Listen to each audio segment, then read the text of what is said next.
It's time for Windows Weekly. Paul Thurrott and Richard Campbell are here. What happened at Intel? And what does the future hold? We'll talk about that. No insider bills last week, but Patch Tuesday is going to be a big one. Paul explains. And then it's a trip down memory lane. Richard Campbell tells the story of Dewars, which involves Thomas Edison, the father of JFK, and more. All of that coming up next on Windows Weekly. Podcasts you love. From people you trust. This is Twit.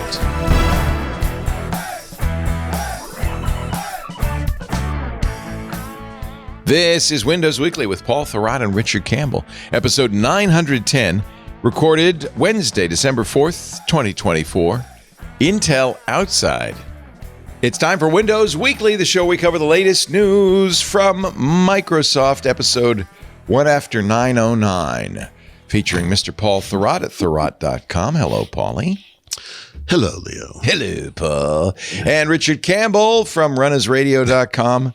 He's joining us from his home in Madeira Park, where it is a beautiful day on the lake. It's not true. It's foggy. It's very foggy. Oh, you can it's barely misty. even see the islands. Yeah. You know, there's a Vision Pro background that looks like that. Oh, is it? Yeah, you should take a... They stole it from my place. You've been Sherlocked. It's too bad there's nothing really to talk about today, but Yeah. It's been another we'll quiet find week. something. Yeah, we'll find something.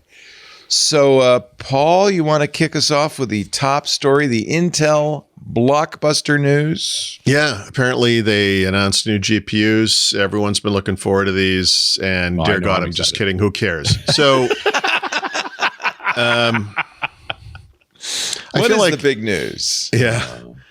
Well, yeah. Apparently, Poor on Pat. Sunday, the Intel board of directors gave Pat Gelsinger a no-win situation. You could retire, or we'll just fire you. So Yeah, because he said he retired as of now, as of right now, I mean, Yeah. which usually is with- the sign, with- right? yeah, a real retirement has a replacement in place, you know? Yeah. I have a cardboard box with all my things in it, and I'm retiring. Bye-bye. yeah, exactly. So this is actually, I think it is kind of sad because Gelsinger was do too. brought in just a few years ago. He is a designer. He's been there. He was under Andy Grove back in the day.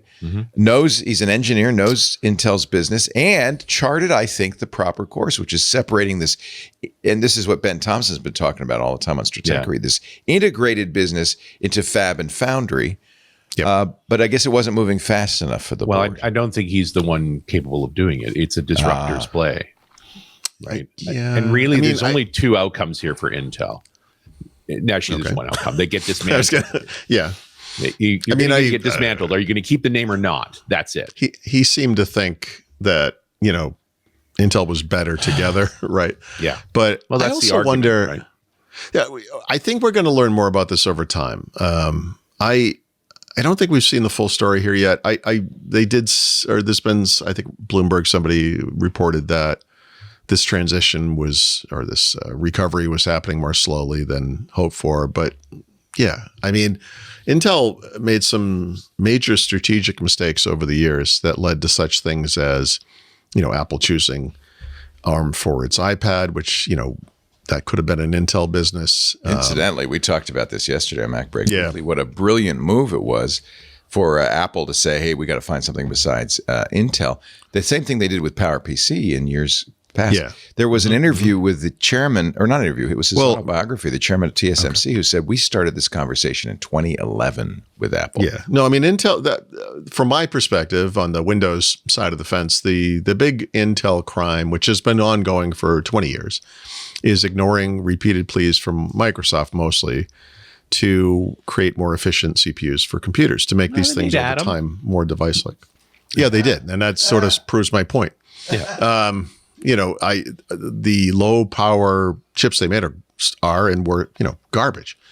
So that was the beginning of Apple's transition away from Intel. Intel, you know, compared to the Power PC consortium, like the Motorola, IBM, whatever it was at the time, you know, was well done and the right move at the time. But then Apple saw that Intel wasn't keeping up with where it wanted to go. Yeah.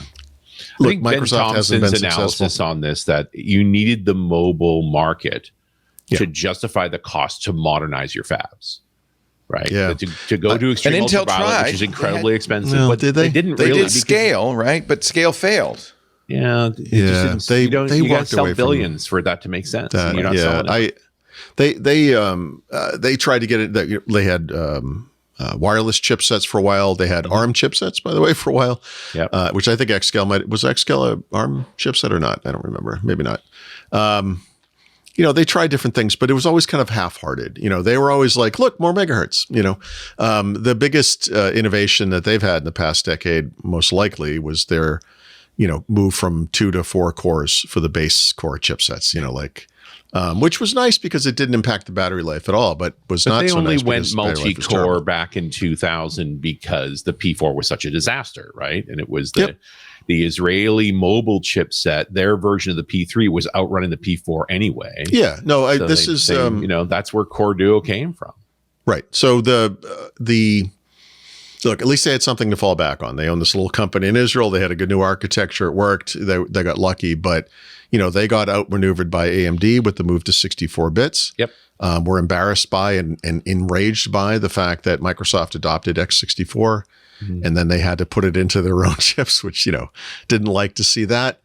But then the next 20 years happened. I mean, they just haven't kept up. And The irony is the board probably cares more about Intel being kicked off the Dow than any of that. Well, Yeah, it right. it is. You pretty got to fire the guy who got you kicked off the Dow. Yeah, that's like, But okay, Pat. But was he, or was it not his predecessor or two, right? That Well, that's led the thing. to this. He was. This is a few years ago. he joined. adopted a mess, right? Yeah. And So maybe you guys will have a better example than I do. But the only thing I can think of that's like this, where once proud big company failing in a big way, and they IBM. bring in a fixer. Nokia with Stephen Elop, Yeah. and Yahoo with Marissa Mayer. Yeah. And in both cases, those did not go well. No. Yahoo was sold to Verizon. Could have probably succeeded as a smaller company, but didn't. And then Nokia, what happened to Nokia? Nothing. They're gone. So no, I mean, they're still around, but who cares? So look, this is what happens sometimes. You get disrupted, but the parallels between Microsoft and Intel are super strong. Microsoft had this other thing to turn to when what used to be their primary business started stagnating and then declining, which was in their case the cloud. And Intel should have and could have made that transition as well, and didn't. And they weren't there for mobile, and they're not there for IoT. And remind me what else is that's everything. No, so and AI. They missed AI. now, too. which is data center / yes. I mean, right now, Intel is still through inertia the big fish in the smallest of platform ponds there is, the PC, and that market's not going anywhere. I mean, it's just sorry, Their approach, which is the vertical integration approach, makes sense because they started it. Right? They basically invented this business back in the 70s and 80s. But vertical integration only makes sense if you are continuously innovating. Yeah. And the one thing you can't say about Intel is they've been innovating. Is that what happened really is they got out innovated? Is that really bottom line? Well, because they haven't innovated at all, right? They're really just keep on tried. this. I just said 4 cores. How is that not invent? No. So no, just kidding. You could argue the troubles go back to titanium, right? Yep. Yes. And they were saved by the little Israeli skunk works. Yeah, the P3 guys. The core guys. Well, said, first hey, they were we they do were have forced by Microsoft essentially to adopt that. Yeah, what but call it, Dave 64. Cutler wrote his Windows on Windows paper that basically said, this is the way. Yep. And that was the end of that debate. Nobody argues. That was with Dave Cutler. my entry into this world. Well, one of my entries, I guess, was in 1998. I went to what was then the NT 5.0 Beta 2 workshop in Seattle. And I asked Yusuf Mehdi, who was on stage setting up or whatever at the time before the show, or before the event, hey, where's Dave Cutler? And he was working on, he said, 64-bit stuff. And I was like, 64-bit stuff. And at the time it was digital, what was the digital chip? Oh boy, I can't remember. Well, digital before they were acquired was where it had a 64-bit chip. It was one of a few that Microsoft was looking at, titanium. Is it I know. I can't. Is that The is that Alpha. awful? I can't. Alpha, that's it. Yeah. Alpha. Yes, thank you. Well, because the Check old Alpha. NT before Windows 2000 supported Yeah.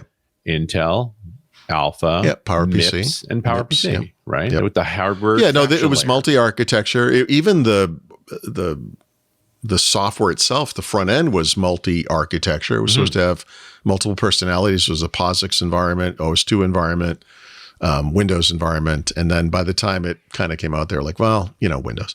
But it was always designed to be this thing, this thing that was not what Windows was. And then it became Windows. But I don't know. I don't know what. There are too many missed opportunities here for Intel. And too many times they got punished every time they tried to innovate, right? Like the Itanium was a train wreck. Yeah, but that was just a bad design. I mean, I'm with you, but the other spin on this is every time we try and paint outside the x86 lines, we get spanked for it. Yeah. Yeah. Well, I mean, one of the, I'm going to get the story a little bit wrong, but at the time, there was a Microsoft engineer who had gone to Intel. They were working on the Itanium stuff, and they said, hey, how long do you think it will be before this will be small enough that we could put it inside a laptop? And they were like, oh, it's never going to be that small. That's not a thing. They were like, that will never happen. Why would you ever want 64 bits and on then a they're laptop? like, That's crazy. why are we working on this then? I don't understand. Like, that should be the point, right? The world at that time they could see was heading toward, mobility. And that's really been the thing for Intel. I think it's been a lack of mobility or, their inability companies failed over that, right? That missed the switch to mobile. And by missing that, really missed the next generation of computing. Yeah. Yep. But this deeper point that Thompson made about how much it costs to switch to extreme ultraviolet, and that unless you've got a billion chips to sell, it's just not worth it. That's what TSMC did, right? And that's what TSMC got by winning that contract. Right. But see, the big difference not the big, one of the many differences is that Intel was going to... blame Apple? No, they did the right went for the best chip they could buy. Right. Yeah, no, they did the right thing. That's not the issue. For Intel, though, Pat Gelsinger plan, like Leo, I believe it was the right approach for the company given the kind of cards he was handed. The one issue I see one of the issues I keep saying one of the issues I see is that Intel would have been put in this position where they were partnering with their competitors, right? For this thing to work, its competing chip makers, designers would have to come to it to build their chips. That's not true of companies like TSMC. I mean, I guess it's technically true of Samsung, but that's an awkward position, like to be like, hey, MD, hey, buddy. How would you like to give us your designs and we could, we can make them for you? You're like, oh, I don't know. That doesn't sound safe. Like, like, oh no, there's a Chinese wall. I mean, it's just, maybe those need to be separate companies, right? And when you look at Intel as it is today and you split it into those two obvious halves, it's pretty obvious which has the bigger potential. It's the foundry business, assuming they can get it right. And that's the company that, the part of the company that got the chips award and is the future of this thing. So there's a lot of talk now about getting the platform right, meaning x86, but that's a small thing. I mean, fundamentally, it's the bigger thing is the foundry. And so much investment, so much money, and I don't know that they're ever going to get there. No. And so then the question is, you're going to cut up the business. The question is, are you going to do this, in 1980s junk bond style where literally just going to sell it off for parts? Right. Or are you going to is there some piece that's going to hang onto the name? Is the name valuable still? Yeah. And what you're describing is not a technical discussion or issue. And it's why you have the wrong CEO. It's just business, A professional corporate finance CEO needs to take charge and make serious financial decisions about the assets that are left. I'm in this business or this industry because I care about technology. I care about the hardware and the software and all that stuff, right? But because, I've been around for a long time, you have to deal with the company side of it, the business. I report on earnings every quarter for multiple companies. And I can tell you just like kind of anecdotally from my own perspective, you don't hear a lot from the board of directors unless something has gone horribly wrong. Yeah. Because those guys are like a shadow society. Right. Like in other words, they're like the star chamber in the background. Yeah. No, but for them to come out publicly, for you to actually get quotes from chair people. Yeah. Oh, you something has hit the iceberg. Yeah. Like no, it is the just, CEO it's is bad. supposed to be the representative of the company. Yep. The board is supposed to hold their feet to the fire. And when something's gone wrong is the only time you're going to hear from them. Yeah, exactly. So that's very interesting. It's sad. Although I feel bad it can go for either him. way. I've also been in a situation where it's like the board is backing the CEO on this move. We know it is, controversial, but we're with him. Yeah. Is Gelsinger's replacement going to be able to save Intel? Well, there isn't one right now. Hold on, we got No, I Marissa know, Meyer but on the line. could What do you- you think, Marissa? Could you find somebody that could? I mean, it seems like this is a done deal. Yeah, I know. Well, Well, what do you mean by save? right.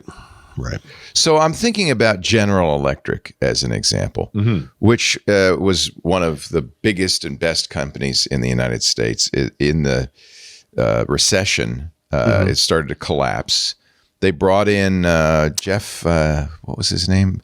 But what he did is sold everything off. Yeah. GE is now called GE Aerospace, by the way. Oh, jeez. They sold off most of the divisions, maintained just the aerospace division. Yep. And it's a shell of its former self, but it's survived, and actually I think it's doing very well. So And there's a lot. and there are other divisions, right? Like I worked with GE's with a team at GE that did steam turbines, right? yeah, Like, they did locomotives, they had yeah. light bulbs. But I mean, they were in. It was a this is when conglomerate. Intel could have been a GE, right? They had a good SSD group, they had a good NUC group, They sold it all off, right? Because all of those things are low margin business, or killed them, right? Yeah. Well, that's the whole thing. Is as soon as you turn it into a commercial product, then it's about the lowest price, and they've never been good at that. Their product is a high margin product, the CPU. I mean, Intel made two big moves this year that I think kind of previewed this situation. The first was pulling Foundry out and operating it as if it were a separate business. They would report those financials separately from the rest of Intel. That business lost several to tens of billions of dollars a quarter, by the way. But but the other one was just, I don't even know how to say this. The other one was basically Pat Gelsinger saying, look, for this thing to make sense as I see it, these two things have to stay intact. And I actually think that the future of this is what we saw when Qualcomm tried to acquire them. And it was like, no, we don't want that. And I think for the money-focused people on the board, it was like, well, hold on a second. Yeah. Actually, whatever. Oh, I'm sorry, but the bigger of the two was actually when they wrote down all of the kind of like, I forget what it's like, real estate associated cost or just asset associated cost of all of their physical assets. Mm-hmm. So in other words, they have all these fabrications. There's a huge cost of trying to upgrade these things or build new ones, but they also are sitting there not doing anything or not doing very much, and they're losing value. They're underutilized. So they wrote that stuff down in the quarter, which was one of the reasons why it looked so bad. But he did that in a very transparent and I thought responsible way. But I think it also sets it up for the future where if they do have to divest, whomever acquires that part of the company doesn't get the debt. All the ingredients in place for the dismantling of the company. Right. They did the x86 foundation or whatever they call with AMD and others. With AMD, yeah. The whole time it's like, no, we're not breaking up, while taking concrete steps to make that breakup more viable. So, as a solution, the only future I see for the name Intel is like ARM. It's the owner of the licensing of the x86. So if you were to walk into a Walmart, I don't know, maybe not in the United States, but somewhere in the world, you would find a Polaroid DVD player. Polaroid does not exist really as a company, but it is a brand that has some remote value. And I'm sure they're sticking that name on little instant cameras now too, because what the heck, that's what they're known for. But, I hope it's not that sad But the Polaroid is what is to cameras what Intel is to processors, right? They had the digital camera before everyone else, but it was going to eat into their film business, so they didn't release it. Yeah, Kodak had this exact problem. Right? Yeah, Kodak was very late to the game with digital photography for this reason. No, Kodak was first to the game. That's the irony of Kodak knew it. They saw it coming. But the business model didn't work. They had innovator's dilemma. Right? Innovator's dilemma. They made so much money in film and processing that digital just couldn't support them. But Kodak bought Photo. They had one of the first digital cameras. Right. They were early to digital. It didn't save the company. But I think that's very different from what happened at Intel. Intel made too many bad choices. Gelsinger, according to Thompson, Gelsinger, when the board was going to hire him, said, "Look, if you want to, split it up, you should get a different guy. I'm not your guy." Yeah. What I want to do, and he laid out the strategy that we just talked about, having a design arm and a fab arm, but keep it all under the same roof. The board, he says, 100% supported it. I bet and I'm sure they did. That's all. I'm sure they did. Until the numbers come in, and then it's like, and then 3 years go by, and it's like, well, this isn't working. We haven't done anything. Yeah, they haven't. They talk a lot about hitting milestones, but I don't really see them hitting a lot of milestones. As far as these new process technologies and so forth. Yeah, no, I think you're setting up for an activist board and for a financial CEO that's going to make some unpleasant choices. Now you get the PE guy. Now you get the guy who's going to split it up. Yeah. Yeah, it's going to be interesting. Really evaluate Chainsaw Al Dunlop in there. Yeah. Right. Hey, look, it's still firewood, right? I mean, come on, it's worth something. But the other point here is the longer you go, the less that brand is worth something too. Right. So all the more reason to write the ship. Didn't we have the story? It was a few months ago that Qualcomm was looking at buying Intel. Last week they said, they're like, just kidding. No, we don't want it. A lot of but by the way, this may smooth that to happen again. In other words, these smaller or these parts of the company, which are by themselves smaller and more edible or whatever, may make more sense for another company, right? I mean, the Foundry business by itself may make more sense for some smaller company. I remember when IBM was going through similar struggles. Dvorak, I said, "Oh, this is over. IBM's gone." Dvorak always said, "No, the patents they own are worth." Yeah. And I'm sure this is true for Intel too. Yeah. Make them worth something no matter what, even if all the fabs. And by the way, they just got more than $8 billion from the CHIPS Act. Yeah. Well, we say they, good investment, but listen, that part of the company might be too big to fail. That part of the company might become what Chrysler was in the 1980s, right? All they do is build chips. Yeah, the 8 to it's 11 if you include the military part. Actually, it's a huge number. It's to build fabs in the US. It's almost 8 plus 3. Well, the 7 point whatever is to build fabs in the United States. Yes, and build and improve existing fabs. Right. But they also got a military contract, right, which might actually be partially or mostly even about chip design. They would want those things to be built in the United States as well, but actually that one might benefit Intel proper, if you will. So point being, Intel has assets. Intel is not going to dissolve into the ether. No, there's something there. Yeah, and they might be under different names, right? Right. I mean, that's what happened with GE. They have an aerospace division. They have a health division. Well, actually, it's not a division anymore. There's 3 separate companies. Yeah. Which is also like good for reporting and good for a bunch of other things. Like this is the thing is, I think a leadership finance guy has to come in and reorganize the company into the 21st century model. And by the way, so in a PC market in which there are, I don't know, I'm going to call it 250, maybe 300 million at most units sold in a year, and Intel outsells AMD by 5 to 1, something like that. If you look at the part of AMD that is their PC business, which is for a long time has been the biggest part of the company, but now they're making this push into cloud computing. And by the way, AMD has their eye off the ball in x86 right now because of that. You have a company that is not Intel sized, right? Not as we know it, but still a reasonably sized company with a reasonable future, et cetera, et cetera. So maybe once you pull that part of it out, that thing could exist on its own. But it's impossible not to believe that the biggest opportunity here is the Foundry, because that, if it works, it could serve. So generally they're dated foundries and they're not used particularly efficiently. Like one of the problems with vertical integration is that you can tie up a foundry with bad design for quite a while. But if your foundry cares about making its own money, it just won't put you in the pipeline until you have a design that works. So, integration works against you in that scenario. Yep. Yeah, there's a lot of unknowns here. The timing of this is rather incredible. It's not clear why they would do this right now. Happy Thanksgiving. The other part of this is the money they got from the CHIPS Act they don't actually have because they haven't delivered on what they said they were going to do. Right. And all of that puts more pressure on them as well. But the board's like, you've gone to this length to get this stuff. Now, you're not making your milestones. You're not going to get the money.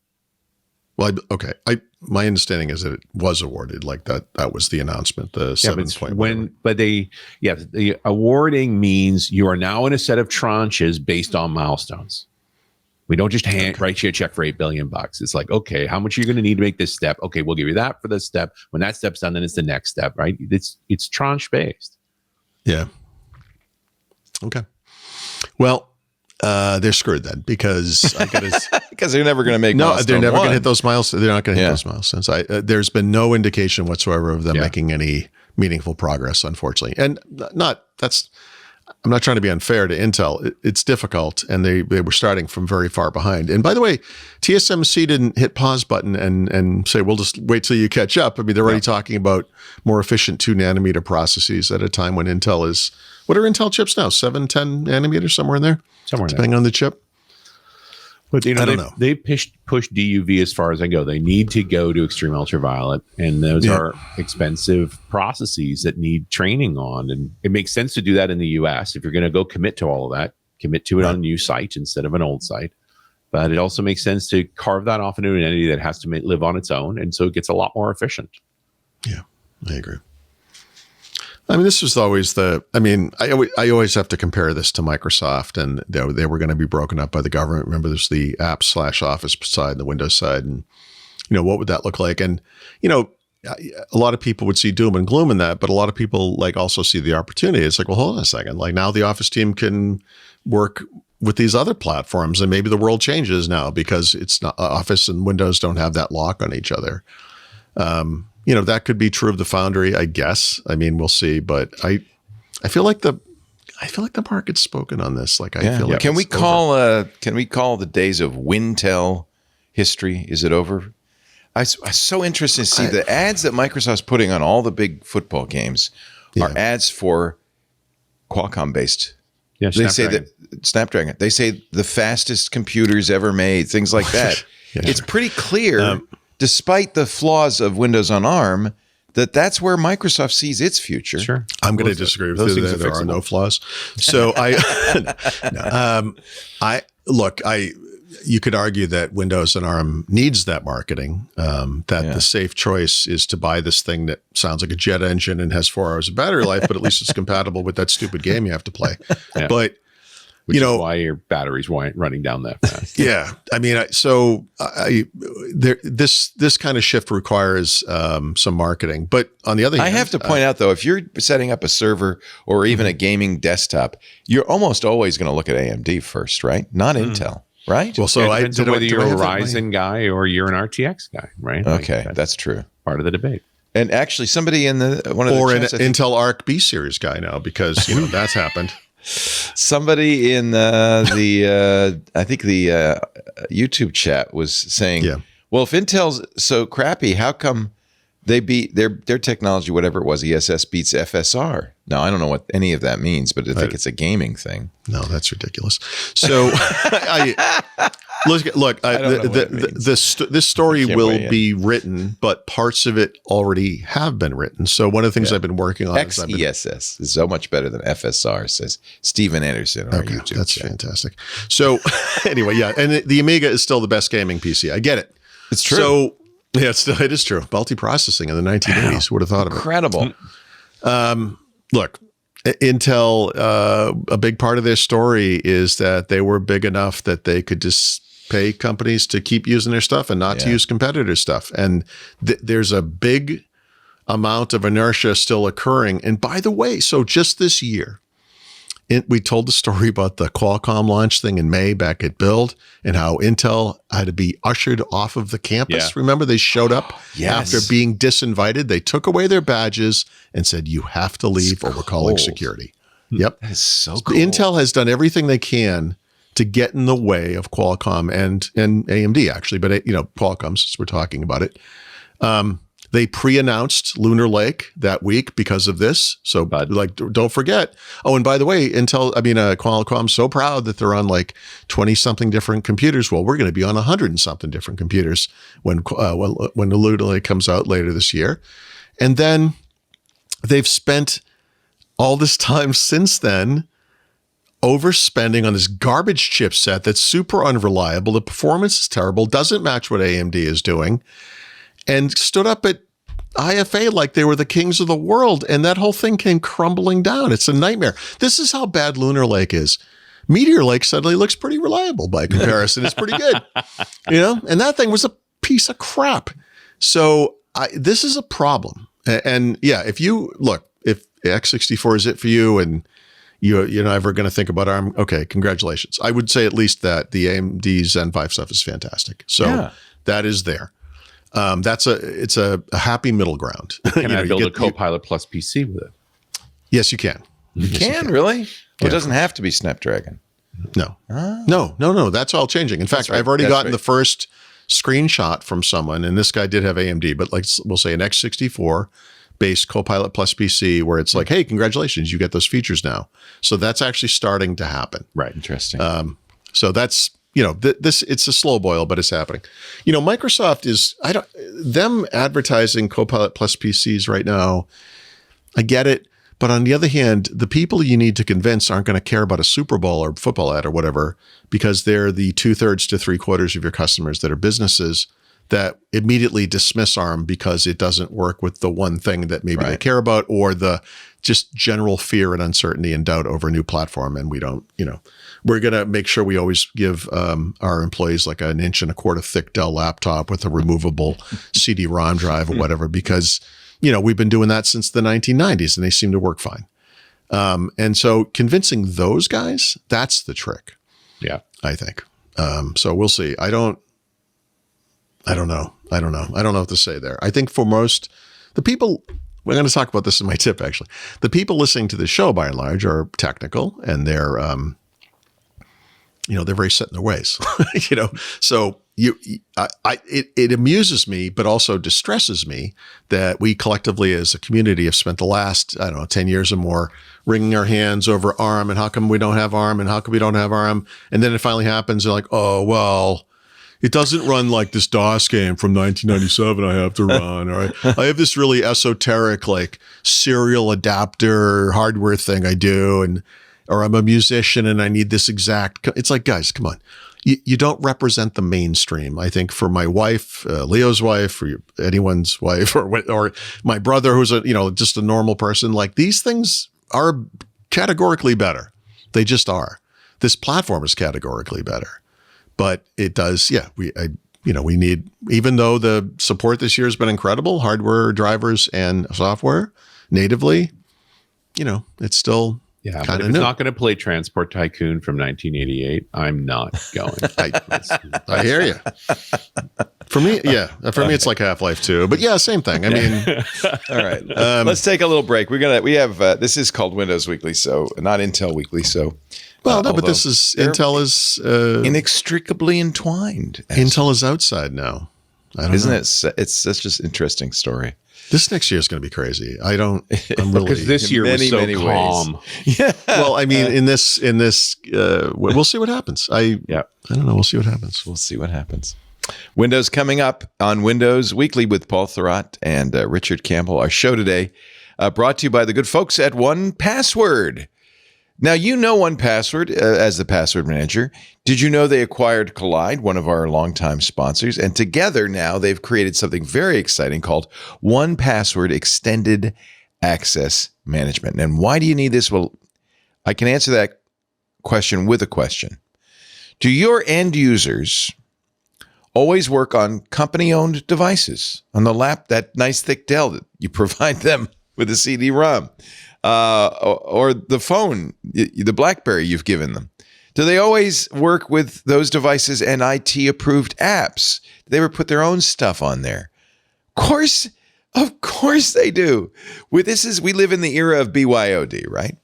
So how do you keep your company's data safe when it's sitting on all those unmanaged apps and devices? That's why you need extended access management from 1Password. 1Password Extended Access Management helps you secure every sign-in for every app on every device. It literally solves problems traditional IAM and MDM just don't even address. Because IAM and MDM think of your company's security as like the quad of a college campus. Nice brick paths, beautiful green lawn, the buildings ivy covered in brick. The paths lead from building to building. Those are the company-owned devices and the IT-approved apps and the managed employee identities. And then, as on every college campus, there's the little muddy paths. They're actually the shortcuts worn through the grass, the actual straightest line from building A to building B. Because people are people, right? They're always going to do that. They're always going to bring in their own devices. They're going to use shadow IT apps. They're going to always be non-employee identities on your network. I mean, contractors. There was a big breach. I remember some time ago where the hacker used the HVAC guy's access, the contractor's access, to get into the network and then travel laterally through the network. And see, that's because most security tools only work on those happy little brick paths. But the security problems take place in the real world where those muddy shortcuts live.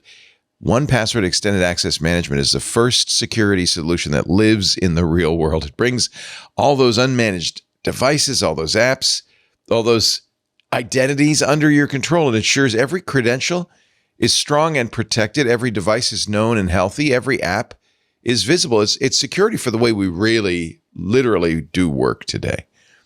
Now, the good news is it's generally available to companies that use either Okta or Microsoft Entra as their authentication technology. It's in beta right now for Google Workspace customers. So if you're Okta, Entra, or Workspace, this is for you. Check it out at 1password.com/Windows Weekly. That's the number 1, PASSWORD.com/Windows Weekly. Security for the way we really work today. 1Password.com/Windows Weekly. We thank them for supporting the show. And you support us by going there.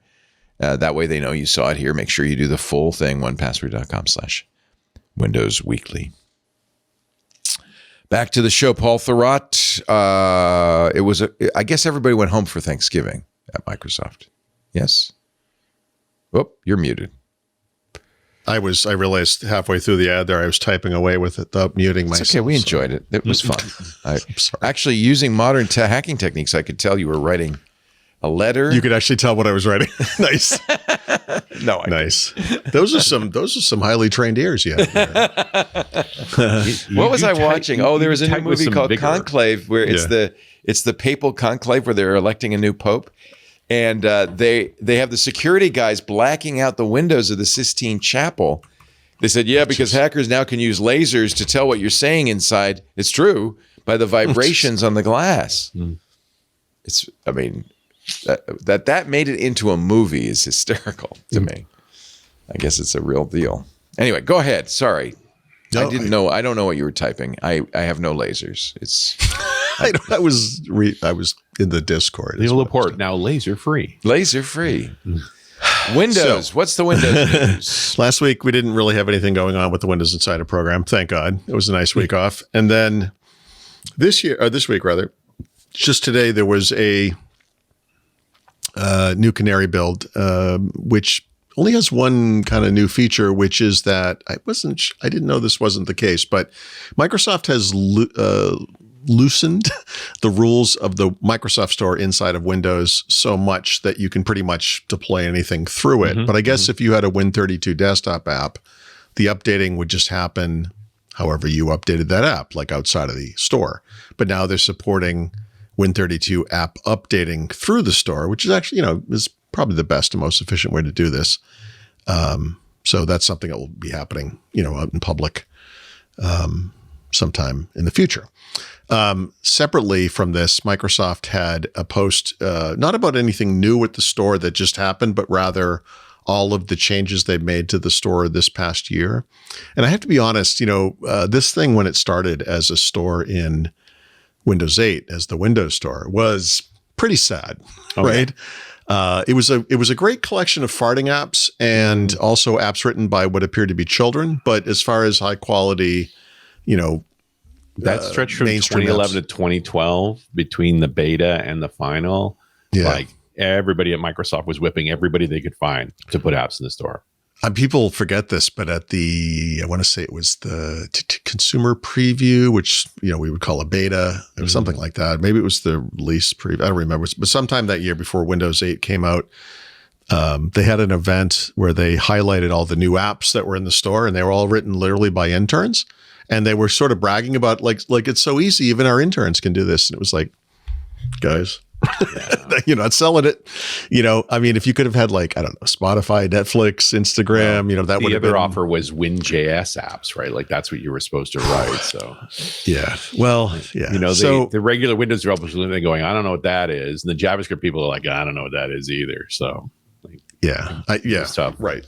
I appreciate what they were trying to do. They were opening this new app platform to as many developers as possible. Yeah. Well, really, they believed that JavaScript was the lingua franca and it was the only language that mattered, and that's what they were pushing on in 2011. And by 2012, well, I mean, you look at the annual Stack Overflow survey of most popular programs. You're like, I guess we got to target JavaScript, and it's like, well, yeah, but those guys aren't targeting your stupid native app platform. They're writing things that run everywhere, right? Which was the problem with that thing. Yeah. So they try. It's very similar to the Intel story we just talked about. That Terry Myerson and that team kind of picked this ball up and ran with it, and they were given the cards they were dealt, and they tried to do what they could to improve that over time.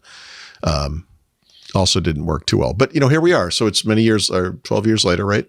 And actually the Microsoft Store in Windows is in pretty good shape. If you haven't looked at it recently, strongly recommend it. One thing I do is, because I review so many laptops, I have this install script for Winget that installs from the store or the Winget repository, depending on the app. But I always try to get the store version because of this quality where they keep the apps updated and all this stuff. You don't have to have all these separate routines running. It's mostly about update controls. Yeah, it's actually pretty nice. So if you correctly sort of dismissed this thing 10, 12 years ago, I would just say, maybe take a look at it again. It's gotten. But you're also pressing against a struggle that's happening inside of Microsoft about updates between consumer machines and enterprise machines too, because they've made too many flavors of things, right? Windows Update servers, now they're trying to, they've deprecated that. They're trying to go with the business services through Azure. Like it's a big wrestling match. And the store push is interesting. The question is, are they going after the enterprise market and going to complicate that as well? Or is it just for consumers? Yep. So I would argue that the existence of Winget can handle the store as a repository suggests an interesting future for businesses where this more reliable mechanism occurs in the background and, maybe can and should be used. Microsoft has done something in Windows that both Apple and Google have done with their respective mobile platforms, which is, I don't want to call it componentizing, but kind of moving things out of the core operating system and putting them into a different upgrade path, usually the store, but not always, right? So they have these things, this is how you update these core OS components outside of the every year feature update kind of a thing, right? It's, the Project Reunion Windows App SDK dismantling of UWP was a version of that where it doesn't make sense to have APIs tied to a very specific version of Windows because now there are like 6 of them out in the world at any given time, and you can't guarantee that those features are going to work everywhere, et cetera, et cetera. Don't deploy SDKs with infrastructure. It's a mistake. Yeah, right. So that was, all of the big 3 companies that make client platforms all arrived at the same decision, which was let's pull stuff out that we can and update that stuff outside. By the way, the Linux people had this nailed forever ago. Core is core. Everything else is extra. Yep. Yeah. I mean, Microsoft was basically Play School compared to Unix or whatever back in the day. So they we came from different histories. But I think I'm trying to think if there's any exceptions. The big exception I can think of that's sort of an inbox app is Edge, which, like Chrome, because it's based on Chromium and like other web browsers, has its own kind of updating mechanism, right? For some reason, that one app is, well, not for some reason, it's cross-platform, right? So they don't update that one through the store. And they also have this notion of like OS components, or even the AI components that are part of Copilot Plus PC that are updated in different places. Sometimes through Windows Update, sometimes not. I don't know. So it's a complicated little world we live in. But anyway, the store app looks like it's kind of a big goofy consumer looking thing. But like I said, if you haven't looked at it, honestly, it's well, and it speaks to an interesting path because it's another attack on potential exploit vectors too. You could be locking your network down where the only way your machine gets updates is through the store. And that means that most malware is just not going to be able to do stuff. Yeah, there you go. Right. Like there's some angles on this, right, that can help people in the future. But I just don't feel like there's been a coordinated message that says, hey, we're trying to solve these big problems. And so these tools are going to be focused on. This is tied. It seems like they just do this like they're fighting amongst themselves to achieve this without telling anybody this is what they're trying to solve. Right. I last week, and we'll talk about this again in a few minutes, I talked about the two sides of Windows, right? There's that foundational part, the back end stuff that started with NT and was server for a while and was pulled back into the client group under Steven Snosky and is now part of Azure. Mm-hmm. And then there's that clown car that does all the stupid new features they throw at the wall and you never know what you're going to get. And it's a nightmare. Lozenge has search boxes. Yep. So Copilot icon here. No, here. No, here. How about over here? Please. I know. At 178 screenshots later, I think we're going to change it again. So my last year's been great.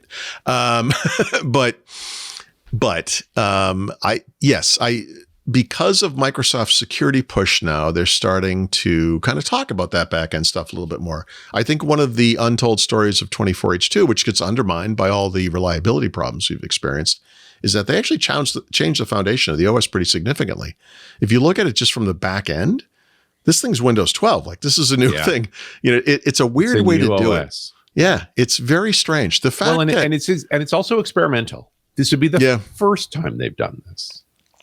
Yeah, usually a change like this is accompanied by a big UI change. Yeah, and this time they did the UI first. Yeah. So I think that's kind of interesting. We'll see what the next year brings, as we keep saying. But Patch Tuesday is next week. One might make an argument that the update we get next Tuesday, will be the 24H2 that Microsoft was trying to hit, for the major milestone. A bunch of people's Christmas is going to suck. Yes. The timing's tough because Microsoft typically is gone for the second half of the month. So they ship this thing on the 10th.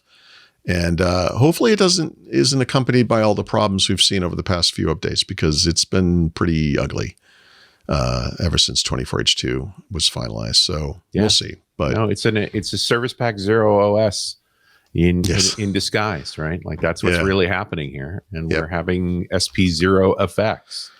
Yep. Yeah.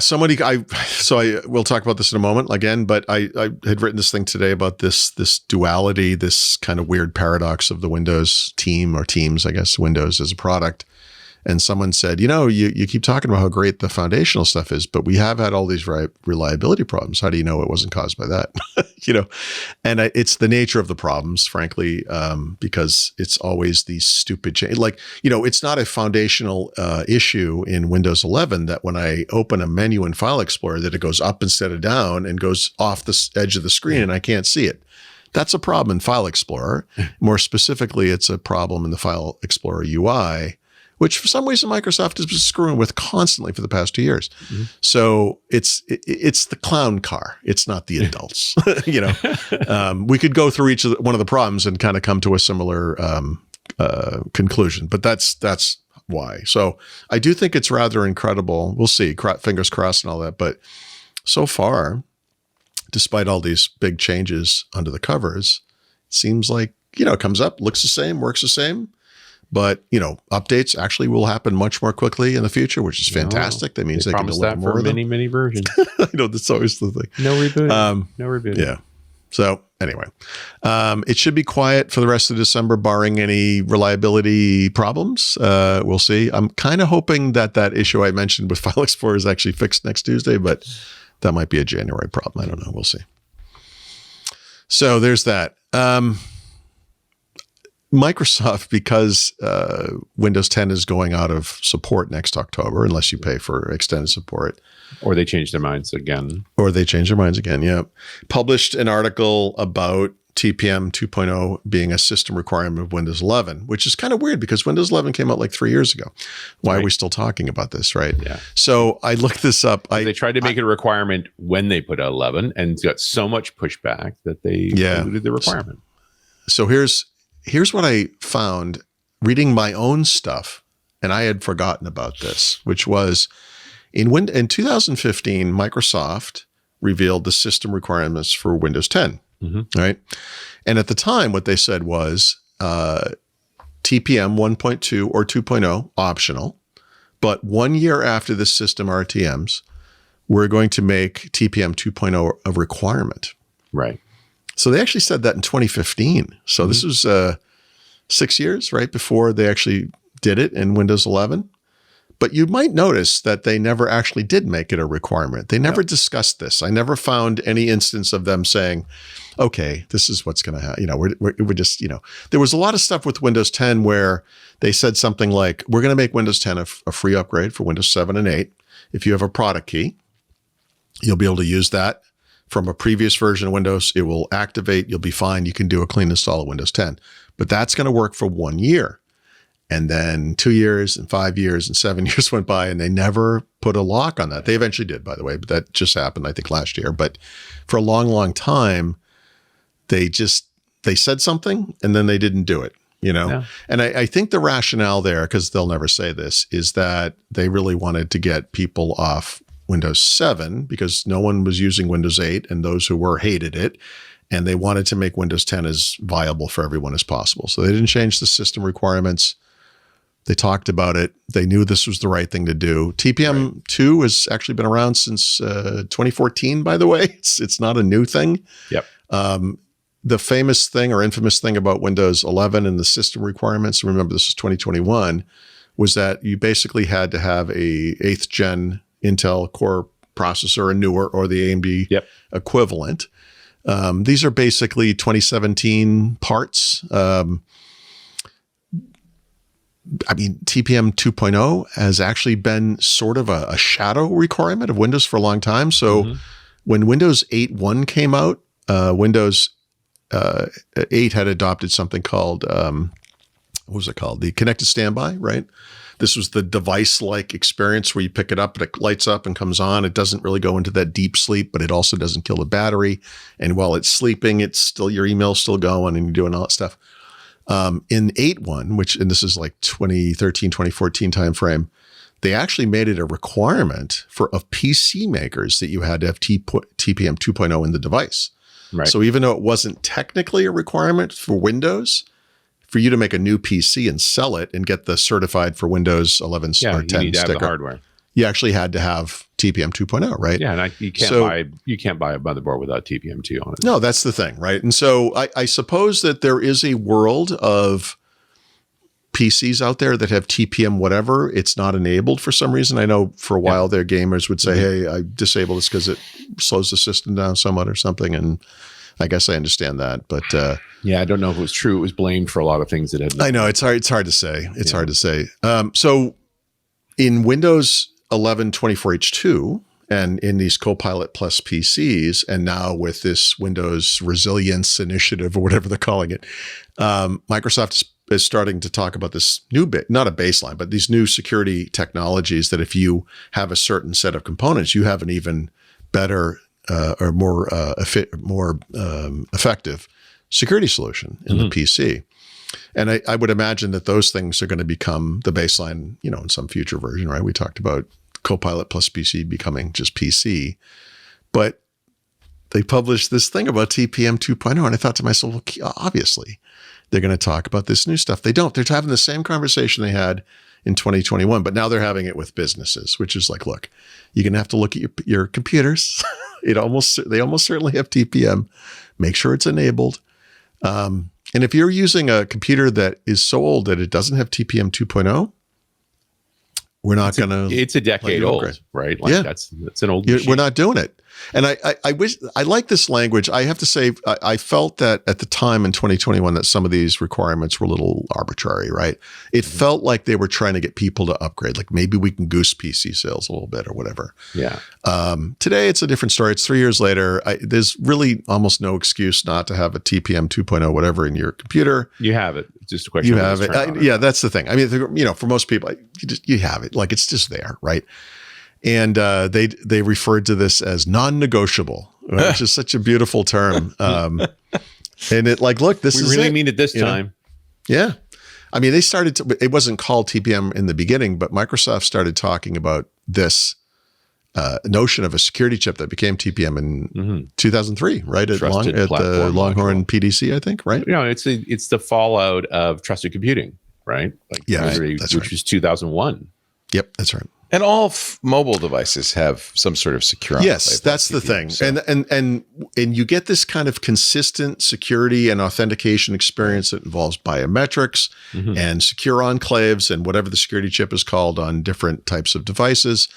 And this is why we're going to have portable passkeys. And, this is like our world's going to get better. And it's weird to me that in 2024 we're still having this conversation, but just on the quote unquote legacy platform, right? Yeah. Well, that's the issue. If you're using Linux, for instance, I mean, Linux doesn't even, in most cases, pay attention to it. Right. I remember when it was proposed, there was a kind of hue and cry. This is being done to prevent Linux. Right. Because one of the things you get with TPM is the secure boot process, and secure boot was going to not include Linux bootloaders, right? Right. But we've solved that long ago. Solved this problem, of course. Yeah. By the way, the Microsoft of that day. Yeah, I think they were a little antagonistic. I think that might have been part of it. I think it might have been part of it. That's bad for Linux? Oh, well. Yeah. I can't think of any reason you wouldn't want TPM. Windows ain't done until Linux can't boot, But that's not the world today. We don't live in that world anymore. And, what does AMD do? They have a pseudo kind of TPM, well, they right? have a TPM, and they do. AMD and all three of the big chip makers have all adopted Microsoft's Pluton security chipset, which is kind of a superset of TPM 2.0. But it's something that has to be integrated into the SoC, right? Okay. So all the Copilot Plus PCs have that. It's one of the things that makes Windows Hello ESS possible. Right. So nothing wrong. Yeah. And by the way, they didn't talk about that in that post either. Why would they mention Pluton? It's kind of weird. But anyway, so we're going to head into an interesting year, as I keep saying. So we'll see what happens when Windows 10 goes down the line, if anyone blinks. But I haven't written about this yet, but I saw a story on ZD about this. There's a Microsoft support document that talks about installing Windows 11 on unsupported PCs. And this is something, this was a compromise, I'm going to call it, that Microsoft made in mid 2021. So they announced the system requirements June timeframe. A lot of people looked at it and said, whoa, I get a lot of PCs that are on 7th gen Intel. Like, surely this thing could run Windows 11 without any problems, right? And sure enough, a lot of people have done this since then, and Windows 11 runs fine, as it would. It's the same thing as Windows 10, right? So Microsoft's compromise was like, look, we're gonna block that normally, but we're going to allow enthusiasts to work around it, right? And we're not going to do anything. At the time, they threatened to put like a watermark on the desktop, and then they never did, right? It was sort of like the Windows 7, 8 keys working to install Windows 10. It was like something they said, but then it was like, don't worry about it. We don't really mean it. Except that sometime in the past 24, 48 hours, that support document that's been around since June 2021 was updated to say, we are going to put a watermark on your desktop now. So I don't know if this starts with 24H2 or maybe it's some future update, but they are now once again threatening to put a watermark that says this PC is unsupported, down in the corner, like you would have a watermark if you were running like an insider build or whatever. So yeah, when I wrote the first version of the Windows 11 field guide, I had a tip about removing this watermark, but I never saw it. So like I knew where it was in the registry, but I never actually saw it appear. And so I actually got rid of it. It's not in there anymore. It hasn't been in there for a couple of years, but You better put it back, huh? I'm going to have to put it back. Yeah, we'll see. I'm going to wait. I have a couple of PCs that are unsupported, so I'm going to look for that. But I think this is, with this security push that they're doing now, I think and the amount of time that's gone by, they can look back and say, look, if you're running a PC that doesn't support this, like you should not be running this. Like this is, those are old. So we'll see. We'll see if there's any pushback, et cetera, et cetera. But it was June 2021, Microsoft kind of came back and said, look, we heard the complaints. We're going to reevaluate these system requirements. And then in August, they came back and said, yeah, we're not changing anything, but we will allow you to do that if that's what you want. And I think they added, that's when they grandfathered it in a couple of very specific systems. Like one of the ironies or hypocrisies or whatever it is of that day was that the Surface Studio had like a 7th gen or whatever, maybe even 6th gen chip, and they allowed that to install Windows 11, right? They made a couple of exceptions. So, we'll see. But I can't wait to see this watermark appear, because I know it's going to be some reader or someone on Twitter or something who'll be like, look at this thing that just appeared on my friggin' computer. Well, if you don't have a TPM2, are you going to see it then? Yeah. That's part of it. Yeah, the real issue, which is all this is well and fine, right up until your machine doesn't work. Right. Like. Yeah, but it's a little annoying. I think people, there are a lot of OCD people in the computing world. Did you notice that, by the way? Yeah, no, I've never. What do you mean? Like, give me an example. What? And they're not going to like that little thing in the lower right-hand corner. Yeah. If it was Apple, it would like animate. It would just like bounce up and down, Can you see me now? Do you see me now? Let me know when this gets annoying. I don't know. All right, let's take a little teeny weeny break. We got lots more to talk about, including sliding PC sales. Love that. You're watching Windows Weekly. Paul Thurrott, Richard Campbell. Richard warned us there is a detailed brown liquor segment. Would you call it a magnum opus? Magnum of liquor opus. You know how we've had a few of them where it's been about something else and a whiskey. Yeah, I love that. This is one of those. It's story time. It's a story. All right, get ready for story time. Gather around the fire, kids. Don't get that whiskey too close to the fire. You're watching Windows Weekly. We thank our club members, by the way, for making this show possible. $7 a month, ad-free versions of every show, access to the Discord, great hangs in there, lots of special events. We've got a Stacy's Book Club coming up, Chris Marquardt's photo segment. We are going to schedule a coffee tasting soon, every night at 9 p.m. Pacific, midnight Eastern. I've been staying up late and coding with the advent of code and some of our great coders in the club. It's just a great hang, a great social experience. I agree with Paul. I do it because I like having some friends in a community around the geeky stuff we love. If you like that and you want to support us and you want us to keep doing what we do into the new year, we need your help. Just go to twit.tv/clubtwit, twit.tv/clubtwit, or scan the QR code in the upper right-hand corner of your screen.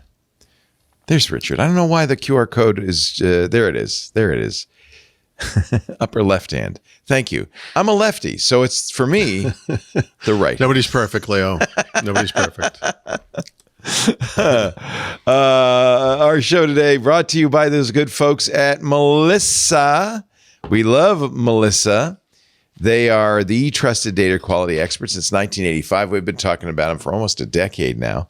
It's a way to keep your address data clean, your customer data, your supplier data, because you know what? It goes bad. People move, names change, phone numbers and emails change. Melissa keeps it all up to date. And with Melissa's launch of the new Melissa Address Validation app in the Shopify App Store, now Shopify Plus merchants can get all that critical data quality right there in their Shopify, which is so cool, directly from the address expert. Key features include real-time address validation. So when a customer, this is really the first place the data gets screwed up. Customers transpose a number or enter something wrong. So with the real-time address validation in your Shopify store, customers are immediately notified if the address they enter contains errors or needs correction. That's great because now you don't ship to the wrong address. You don't have shipping delays. You don't have return rates. It really is a must-have. Plus, I have to point out, Melissa is a global company. The app validates addresses in over 240 countries and territories. And it standardizes them according to local postal regulations, not U.S. postal regulations. So that's important. You know, if the zip code goes before the county or whatever, all of that will be done automatically by Melissa in your Shopify cart. I love it. Or, you know, your e-commerce. You also get enhanced data correction. Even if Google Auto Suggest is enabled, Melissa's app can correct and standardize addresses. It'll actually know what's better than Google, right? Adding missing components like postal codes, ensuring compliance with local formatting rules. It's CAS and SERP certified, so the address engine certified by the United States Postal Service and Canada Post. So you're getting absolutely reliable validation for North American addresses. You also get smart alerts. So Melissa inside Shopify Plus provides a warning on the thank you page if there's a potential issue with a shipping address. So customers, it says, hey, that zip code doesn't seem right, and that will give customers a chance to fix it before you process the order. Love this. Shopify Plus merchants can easily install the Melissa address validation app to improve customer satisfaction and avoid the costs associated with returns and redeliveries. With Melissa, you get secure encryption for all file transfers, an information security ecosystem built on the ISO 27001 framework. They treat your data as gold. Get started today with 1,000 records clean for free at melissa.com/twit. MELISSA, melissa.com/twit. We thank them so much for their support of Windows Weekly. And we thank you for supporting us by using that URL so they know you saw it here. melissa.com/twit. Thank you, Melissa. All right, let's talk about PC sales. It's been a great year. Sorry. Maybe not. Maybe not. Yeah, it's been a year. I don't know. So last week we talked about, I think it was Dell and HP had, published their financial results for the quarter. And I think in one of those cases for their fiscal year, 1% to 3% growth, Lenovo, 3% growth. They were doing great, comparatively speaking. And so I went back and looked because these things don't always come out at the right time or at the same time. But Gartner and IDC had both weighed in on the quarter earlier. And when you average those numbers, as I do, not very good, 1.5%, pretty much confirming what the PC makers are seeing. And I think the big story here is just we've been waiting for the, this kind of upgrade bump to happen, and we're still waiting. And it looks like now they're saying late 2025, which of course is when Windows 10 goes out of support. So we'll see. But as we said, I think last week, these AI/Copilot plus PCs, haven't triggered much of a least of all on the resurgence. business side of things, for sure. I think that's why. Yeah. Last year was a year with the financial concerns where we're sort of pushing on maybe buy extended warranties, hold off on new hardware. Yep. This coming year, I almost make the case again. But, hardware does start to fail as it gets to a certain age. I bought more computers this year than I bought in 10 years. Easily. Yeah, I know what that's personally. Yeah, I'm a freaking weirdo. I don't know what it's about, but PCs are tough. I don't think most people like them. I think most people see them as a work-related thing, right? I mean, it's not like a fun thing for most people, right? It is for us. I mean, like we play games or whatever, maybe, or but I mean, also, like if you're doing Facebook on a PC, I mean, you're old. You're not really. That's a really good point. Yeah, those times have gone. Yeah, I mean, I write software code. It's not very good software code, but I use the PC for things that are not really possible or particularly efficient. Yeah, you don't want to do your coding on a phone or tablet. Dude, I can't even. I don't want to buy I'm trying to think of something small. Like I don't even want to buy something small on a phone. I want to like those little. I always want the bigger screen. Remember that? Yeah, I think like the bigger the purchase, the bigger the screen. Like if I'm going to buy like a plane ticket, I want to have a desktop computer with like a 27-inch. All the coding I've been doing in my late night live coding, it's on a 55-inch. It's giant. Yeah, huge. You want to see everything. Yep. So icons the size of your fist. Exactly. I want this to be like a 1-to-1. Yeah. The icon, like the round icon, should be the size of my head. Yeah. And if it's a person's face, it should look like the same size as my head. Yeah. So yeah, that's me. But I don't know. Anyway, yeah, I think and look, this is kind of ironic. We were just talking, or maybe hypocritical. We were just talking about reliability issues with Intel chipsets of recent years. PCs by and large, though, are a lot more reliable than they were for a long time. So I think we're in a weird spot where they last longer, but people still have this knee-jerk sort of memory of like, oh, it's terrible doing a new computer or upgrading a computer. I don't want to touch it, Yeah. And they kind of just go to it when they have to. Lots of folks when you're doing your IT thing, you're like, should I get a new computer? It's like, now that you're committing to considering that, let's just wipe your machine as is. Because I bet you if we just flushed and rebuilt, make it like new. Yep. Yeah, I know. You'd be I've gone surprised through how this happy with you'd my be. wife a lot, actually, where she's like, oh, I don't know what's going on. It's really slow. And I'm like, it might be the 127 processes that are starting up every time you boot your computer, because I don't know, you installed Spotify and of course it just added itself. Like I ranted about this on Twitter, X, whatever, the other day. Like, I want to live in a world where that never it can't happen. Like I want it to, I don't want to run Teams of the Xbox app as two examples and have them just add themselves. Yep. Like now you must want to run us all the time. Yeah, and you want all of our notifications all of the time. Yep. Oh, you shut all the notifications off. We had an update. All your notifications are turned on again. Thank you. I think most of the people who run these apps are like, oh God, what is that? And then they turn it off. But now it's running with your PC every time you boot up. And it's like, guys, nobody like you gotta ask people that stuff. But anyway, there's all kinds of reasons why your computer goes south. But and by the way, this is an unproven hypothesis, but another reason why ARM is so important. There's a lot less legacy cruft, and there's a very good chance that these things will be more reliable over a long period of time than x64 computers, right? I got to say, one of the things that's been tough with moving to Pixel 9 is getting all the notifications set correctly again. Yeah. So that's the toughest thing of moving to any phone. I tried to turn all notifications off. You'd be amazed how much software is really sad that its notifications are turned off. Like every single time you click on it, all of them, all it's saying is, you have notifications turned off. Don't you want to hear from me? Yes. I do Duolingo every day, and it's always like, come on, man, you want notifications? You want notifications? Come on, we'll give you some points, And it's like, guys, stop. I don't need. I got enough. So I go through. I do the reverse, which is not efficient, but of course I hate myself. This is the way I do things.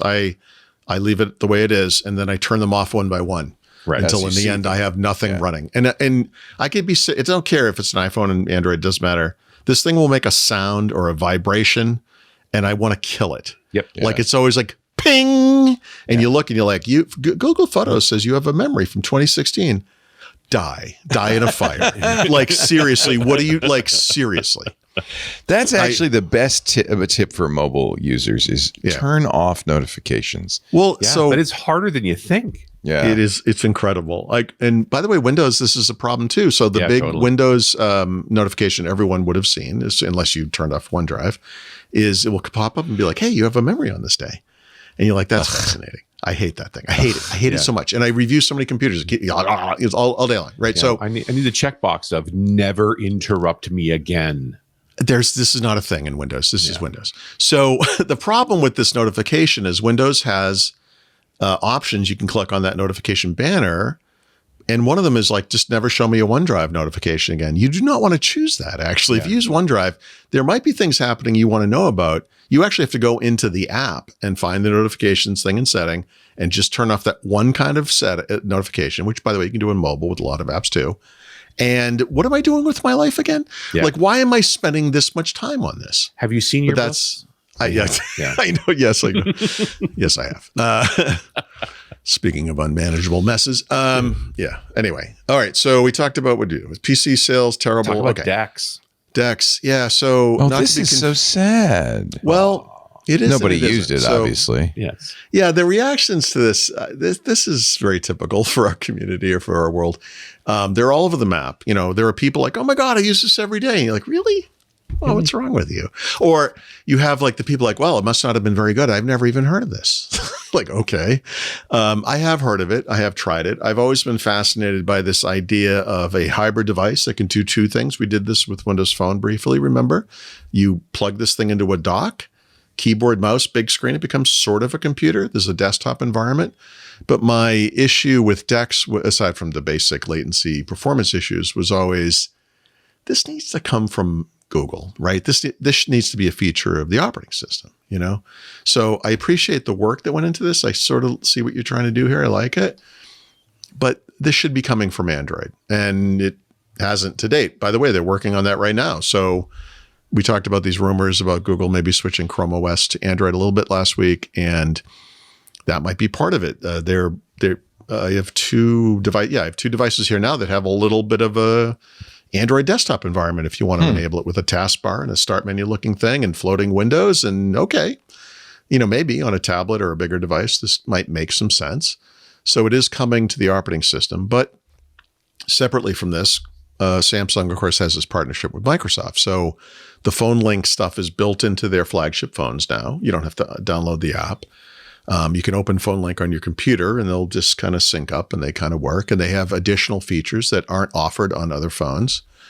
And basically what Samsung is saying, and I don't know that this is the full story, but they feel that they don't really need DeX anymore because of this Phone Link thing. So if you have a Windows PC, you can access your apps from your PC. You can obviously do the messages and phone and stuff, all this stuff through your computer if you want to.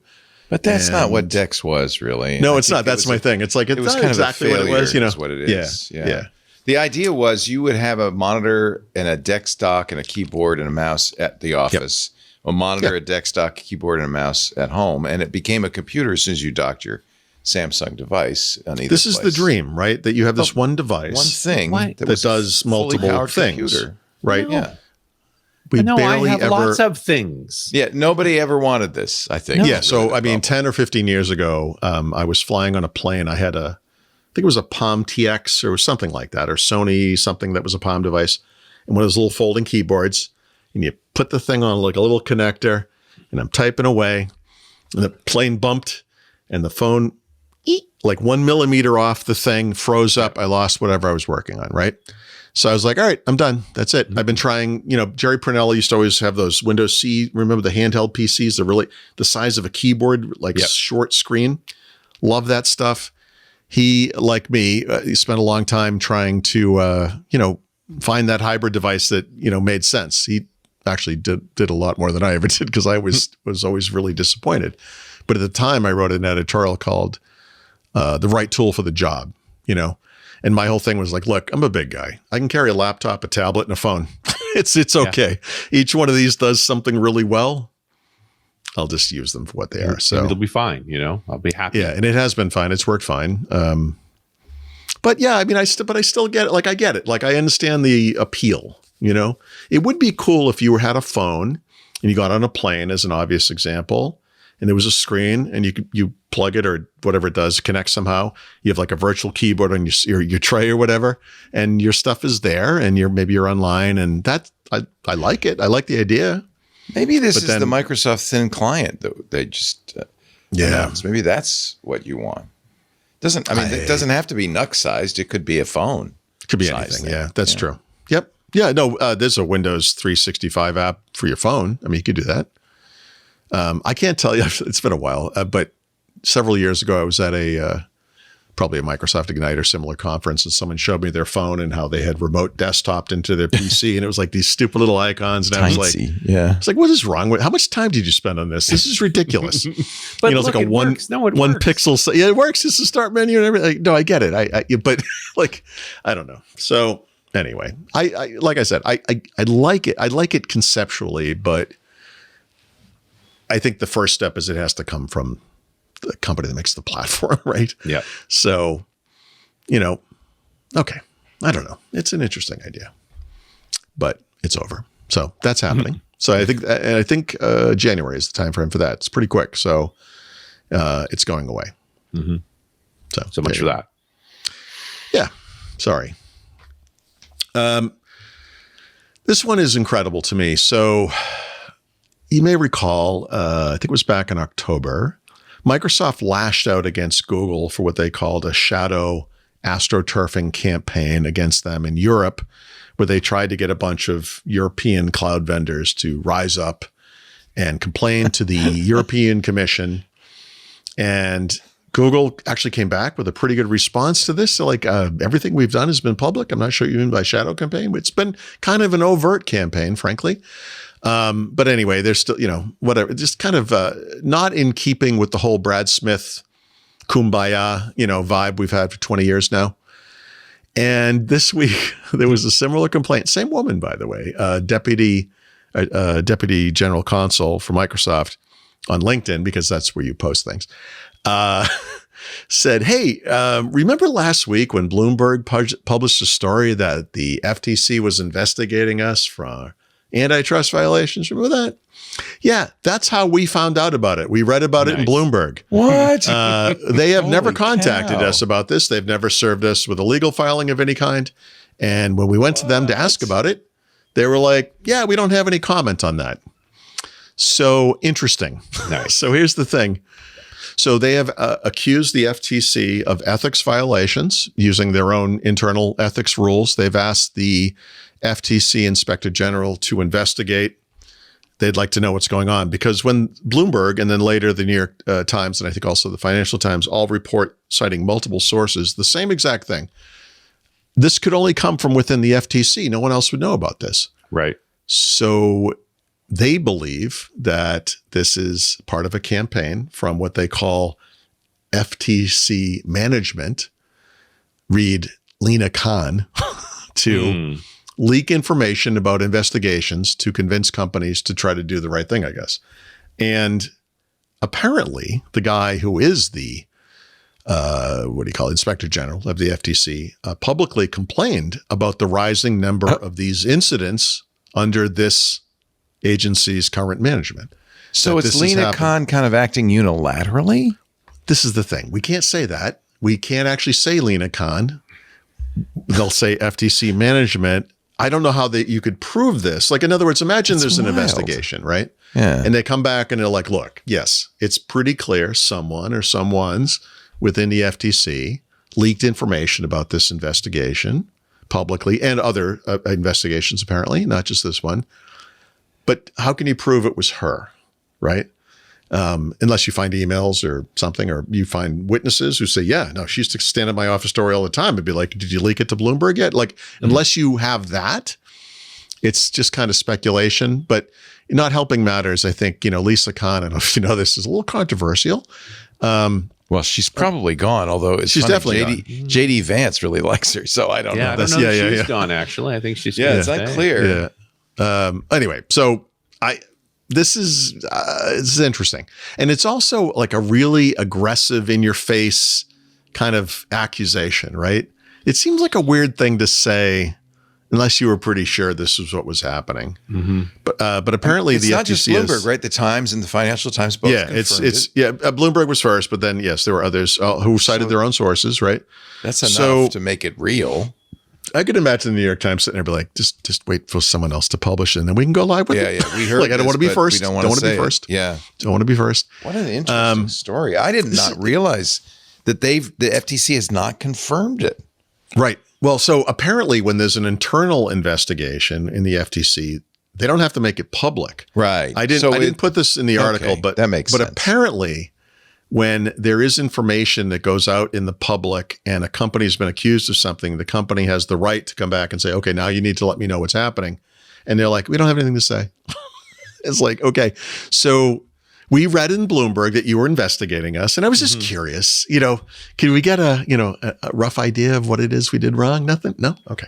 I'll just keep reading Bloomberg, I guess. I mean, it's kind of a weird situation. So it's also probably makes no difference because we're only 2 months from an inauguration of a new administration, and that's going to throw everything out. I don't know about that, though. I mean, I know that's we'll see, right? I mean, I feel like a lot of the antitrust stuff will stick, Well, unless you're Apple, contending factions. Some of them say big tech's terrible. Whatever they do, we're going to go get them. And then there's people who say, including the president-elect, Yeah, but they're American. This is the defense that Tim Cook's used. It's the defense Google's using. Right. Trump actually said Google scares China. That's a good thing. The defense is, hey, these are strong, big, great American companies. Don't you like America? Yeah. I mean, and maybe they cheated to become dominant, and I think that's something they appreciate. So I don't know. We'll see. No, we'll see. I didn't say that. I said it. I was thinking. So we'll see. We'll see. We'll see. I bet it doesn't matter. That's important to make the distinction between actually filing a case and investigating it internally. Yeah. And I'm sure they investigate a lot of stuff internally. It's not necessarily important. Yeah, fair enough. I mean, there's been a lot of action at the FTC over the past 2 months for some reason. So yeah, it's like they're trying to get everything done. It's like the final days of the Third Reich over there. Like, I don't know what's going on. It's like exactly. Yeah, it's a little strange, but anyway, not just the way the FTC is handling this, which I find a little odd, but also just Microsoft's response. I mean, yeah, that is interesting. It's a weird way to. Yeah, it's just a weird. I think rising above it has worked for them for a while, but now they're getting a lot more, oversight, not oversight, but, our agencies are looking at them. They finally gotten through all the big Google and Apple complaints. Like, Microsoft, remember those guys? Are they still around? Yikes. They're doing great. They're smarting over the whole Blizzard thing because they really did show their butts. Yep. With that. Well, that's another example of historically, I don't believe this has ever happened, not one time, but they lost. And historically, the FTC drops their internal move on case. Yeah. This one time, they're like, no, we're going forward with it. And it's like, what are you doing? Like you didn't just lose, you were embarrassed. Like, what are you doing? But I don't know. I don't know. Anyway, so kind of strange.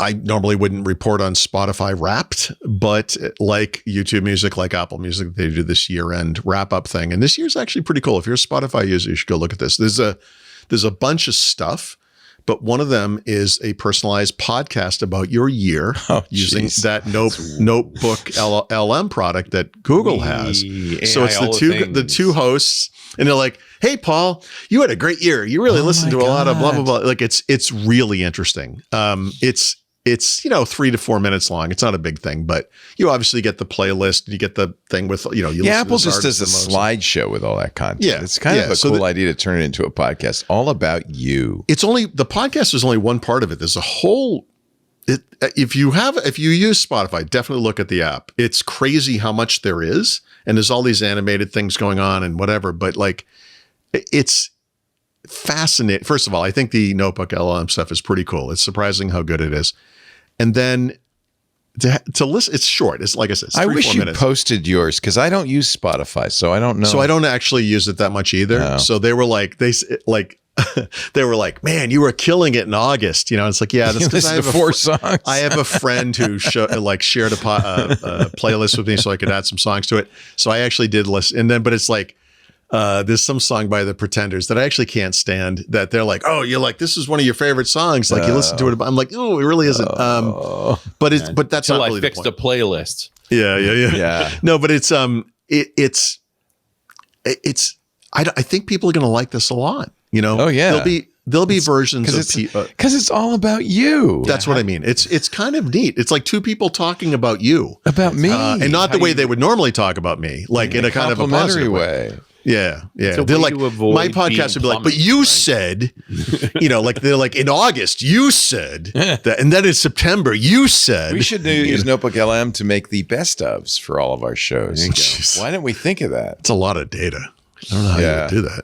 It's a lot of munging for sure. That's why we ask our audience to go to twit.tv/bestof and submit your candidates for the best segment from the year. Yeah, Kevin was asking about this, and I was like, dude, I don't remember what I had for breakfast. How am I going to remember what happened on a show?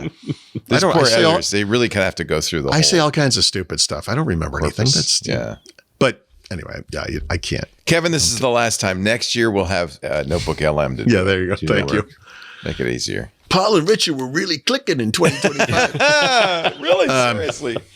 It really is like that. It's fascinating. Mitch Waite, remember Mitch Waite? He just sent me an email. Yes, of course I remember Mitch Waite. Was he your publisher too? No, well, a little bit. Published a lot of computer books. He did the Delphi Super Bible, right? That was Wake Group Press, right? There you go. Yep. So he contacted me. The first time he contacted me was to write a book about Windows Millennium Edition, and I was like, I think I'm going to pass on that one. Great guy. Really got into birding. I think he's pretty much semi-retired or retired. Yeah, but sure. Yeah. He sent me an email. I just read it actually, saying that because I interviewed him 8 years ago to talk about he has an Apple One and he wants to sell it. Oh, jeez. And he decided not to do. He decided to do a private sale rather than a public auction, which other people have done. But by the way, those Apple Ones, working Apple Ones, selling for hundreds of thousands. Let me ask you a question though. What kind of AI are we talking about on these things? Like, what's the TPM? There's there's not a Copilot Plus PC. I'm sorry. 0.0001. Anyway, he said somebody had taken the interview I did with him and fed it into Notebook LM. I could actually. I wonder if I can play a little bit of it. He says two people discussing me in the third person, which is hysterical. That's awesome. Yeah, well, that's what it does, right? I mean, that's what it does. I mean, how they talk about it like it was an event or whatever. Yeah. Yeah. He says it's an excellent example of where AI is going. Here, I'll play a little bit of it. So you sent me this really fascinating collection of articles and interviews about this guy, Mitch Waite. Yeah. You're clearly interested in, I guess, the intersection of technology and entrepreneurship. And I mean, I know it's crazy. It bugs me a little bit. It almost sounds like they're making fun of us. No, but you know what? If you listen, the thing that would get old here is if you listen to 10 or 20 of these, you'd be like, man, they like everything exactly the same. Yeah. You know, like everything there's is a homogeneity great. Yeah, there's a real, but when you first hear it, it's like, oh my God, that sounds like people. Yeah. You know? Yeah. Well, it does. It sounds very much like people. It's That's incredible. why the sample is good. The subscription, not so much. Yeah. Still, great idea on Spotify to turn your, year-end summary into But it's super easy for Spotify to just become plumbing, right? This is a way for you to think you care about a brand that should just be serving you music and not bothering you. That's a really good point. They don't want to be plumbing. Nope. Right. And then it's a race to the bottom for price. Their animated feed would disagree with you, Richard. Why would you not want to be bothered all the time? You want to turn on notifications. You really do. Yeah. You know what? We're just going to turn them on. I was listening to Richard Campbell talk about notifications, and I just thought, he's such a smart guy. I wonder why he doesn't turn on notifications. Notifications are really a great thing. Yeah. Mary, what do you think about notifications? I love notifications. I don't know why we don't all use notifications. Actually, did you say OpenAI is going to put advertising in? Yeah, you knew this was coming, right? Like, well, look, people are like, oh, it's notification. It's like, well, look, I think online service. Right? There are two models here, right? Free, ad support, paid. I mean, now I pay for OpenAI, so I guess I won't see those ads, right? I would hope so. Oh, sure. Those are the worst subscriptions when you pay for and still have ads. Yeah. But I don't have a problem with this, I guess. No, we're assuming they do it right. If we can get somebody to buy one. But here's the thing. If you thought Google was unethical about when it comes to advertising and following you around the internet, we've all had that creepy moment where you searched for sneakers or something and then that was the only ad you got for the next 6 days or whatever. I had a running gag with OpenAI.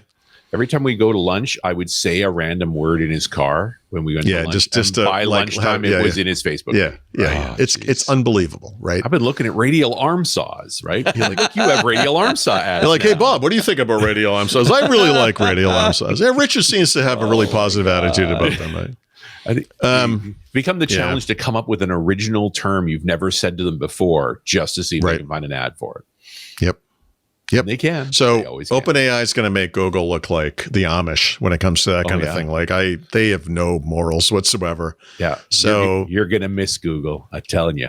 That's right. Google's going to be the good old days. No. So we'll see what happens. But man, I don't know. OpenAI and ads. It's like, ugh, I don't know. It makes me a little nervous. You thought it was bad when they're ripping off New York Times stories. Wait till they're ripping off New York Times ads. And then, did you guys follow this? The browser company came up with a video where they did 3 or maybe 4 demos of features that will most likely be in this new AI browser that they're calling. So this is Dia. not Arc, right? This is this is the successor to Arc. The simpler. Well, actually, it's simpler, yes. But to me, this is a lot like Arc Search, but for a desktop, right? It will probably have traditional browsing capabilities. I'm sure you'll be able to load web pages and do that kind of thing. But I have to say, I feel, first of all, I think the ideas they have are good. They look interesting. I like the idea of turning the mouse cursor into a prompt, basically, especially in 24H2 because you can't see it anymore. But they'll fix that, I'm sure. And they're thinking around it, but I also look at this and I think to myself, they make it this case that you have to have re-architected this web platform the way that they did for this to make any sense. But I'm like, I don't know. I could see Google adding this to Chrome, it seems like the type of stuff that we're going to see other browser makers do as well. It's maybe a more integrated way of doing, instead of the side-by-side thing like Microsoft talks about with the Copilot pane and Edge or whatever. It's more of an integrated approach. That I think Claude announced it was going to do something like this. I think even I think we're going to OpenAI. see lots of things like this. So Auto browsing is what they're calling it for. which is auto browsing is what is it called in Arc Search? It's called something like that. It's called let me browse for you, right? Browse for you or something. Yeah. So yes. I like the idea that it's a little bit like recall, in Windows where you are researching a gift for someone. You have multiple tabs to Amazon open, whatever it is. You've looked at different versions and then you write your wife or whomever and you say, hey, I was looking at these things. Tell me which one do you think is the best gift for my sister or whatever. And it uses the information it has about your browsing history to know that you were looking at these things, and it makes a list for you with all the URLs. That's pretty cool. That seems like a So what we're watching, the computer's doing the actual clicking and moving around. Yes, this is the purple cursor is the computer, the AI or whatever moving this thing around. That is wild. Yeah.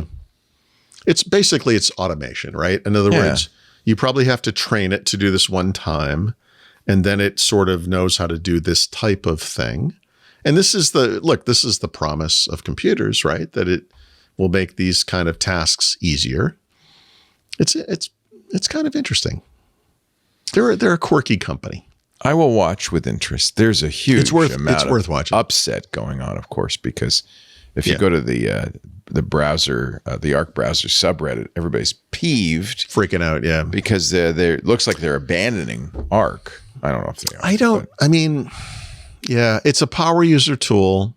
We said this before, right? There's this. I love Arc. I use it. Yeah, that's what happens. It's 1 out of 10 people or whatever the number is looks at it and goes, "Oh my God, where's this been all my life?" Yeah, and the other 90% are like, "It's only 1 out of 10." There's a lot of change here. Problem. It's very strange.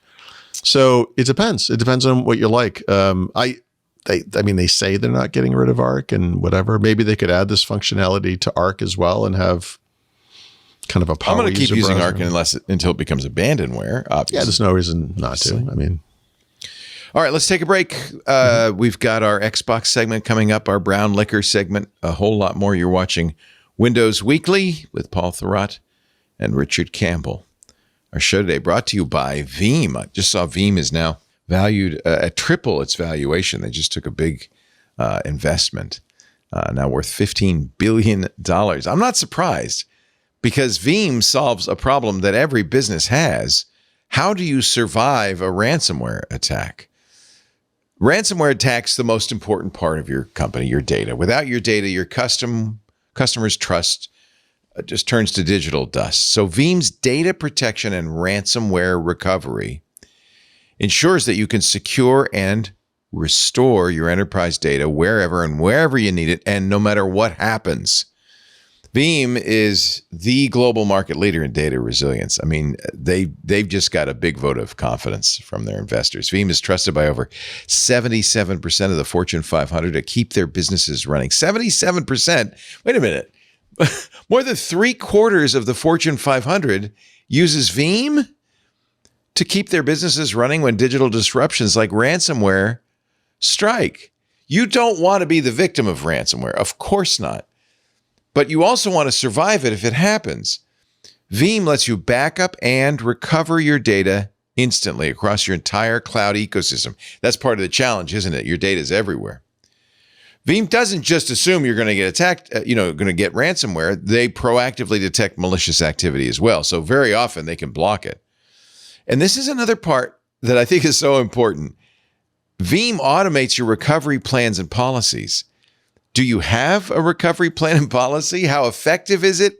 Veeam makes it simple. So you remove the guesswork. We've got a plan for when the worst happens. And of course, Veeam is there all the time to back you up. Real-time support from ransomware recovery experts. Nobody wants to get bit by ransomware. But most important is if you do get bit, to be able to survive it without paying millions of dollars to a hacker, without getting splashed across the headlines. Data is the lifeblood of your business. You need to get data resilient with Veeam. Veeam. Veeam. Go to veeam.com to learn more. And do us a favor, if they ask you, how'd you hear about us? You say, I heard it on Windows Weekly. Veeam.com. Look, it's got to be good if more than 3/4 of the Fortune 500 uses it. All right. Xbox. They do a year in review too, don't they? So I looked this up during an earlier ad, and it was like under maintenance. I'm thinking, I'm not going to be able to. No, it's back. It's back. Oh, good. So my numbers are fascinating. Okay. So yes, Microsoft Xbox, like Spotify, I guess, does a year in review. This thing will be available through sometime in January. This is where you find out if you have a video game addiction, I guess. Oh, and yeah. I have had ugly, results in the past, but now things are a little different. You took a year off. Yeah. I took a year and a half off, really. Wow. I mean, other than, whatever. But so, things look a little different than they used to for me. So, and then is this yours or is this just a I'm generic looking, one? That one that's in the shot is generic. I just looked mine up now. So,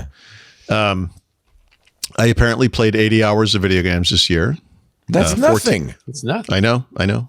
But for me, that's a lot, because last year, I can assure you, it was like 2 hours. 10 hours or whatever. But 14 games. Preferred platform, PC. Interesting. Wow. Join the master race. Busiest month was November. And I think that might have been because of a little indie game called Call of Duty Black Ops 6, in which I have prestiged, by the way. Oh, congratulations. Thank you. It's a personal.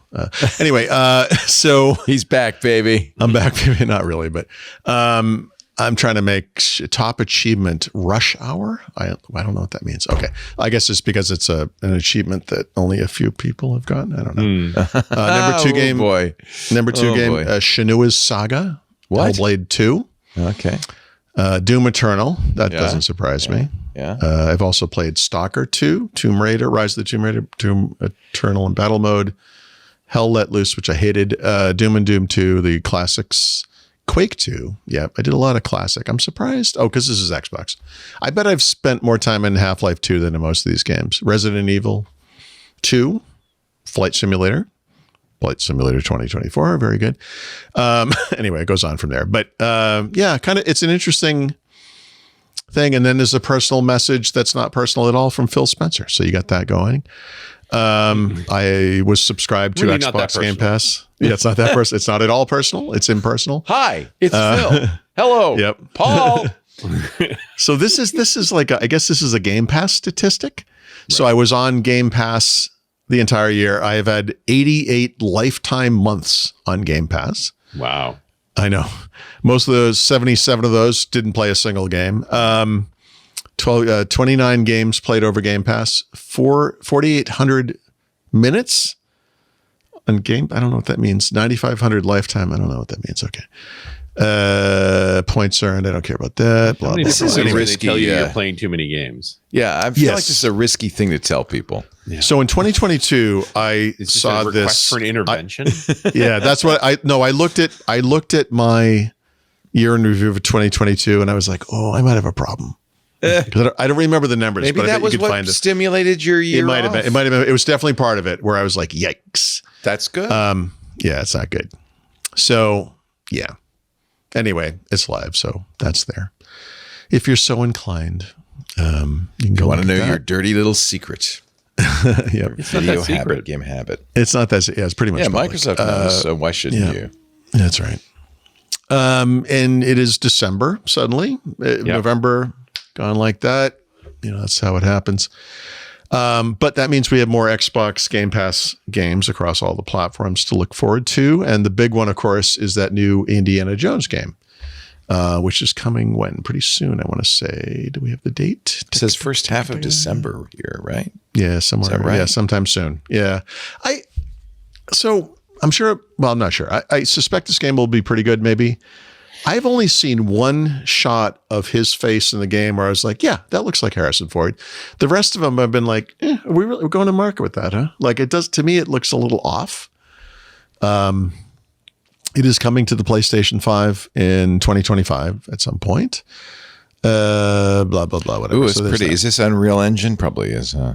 It's gotta be. Yeah, That's the future, right? That's the way things should be. But when they show his face, it's like, I don't know. Notice they don't do a lot of it. Got a little uncanny valley. There he is. That's sort of It's not though, right? Like to me, that doesn't look like him. Well, maybe they don't have the rights to his face. No, they definitely do. He would not go for that. He's notoriously cranky about those things. Yes. So.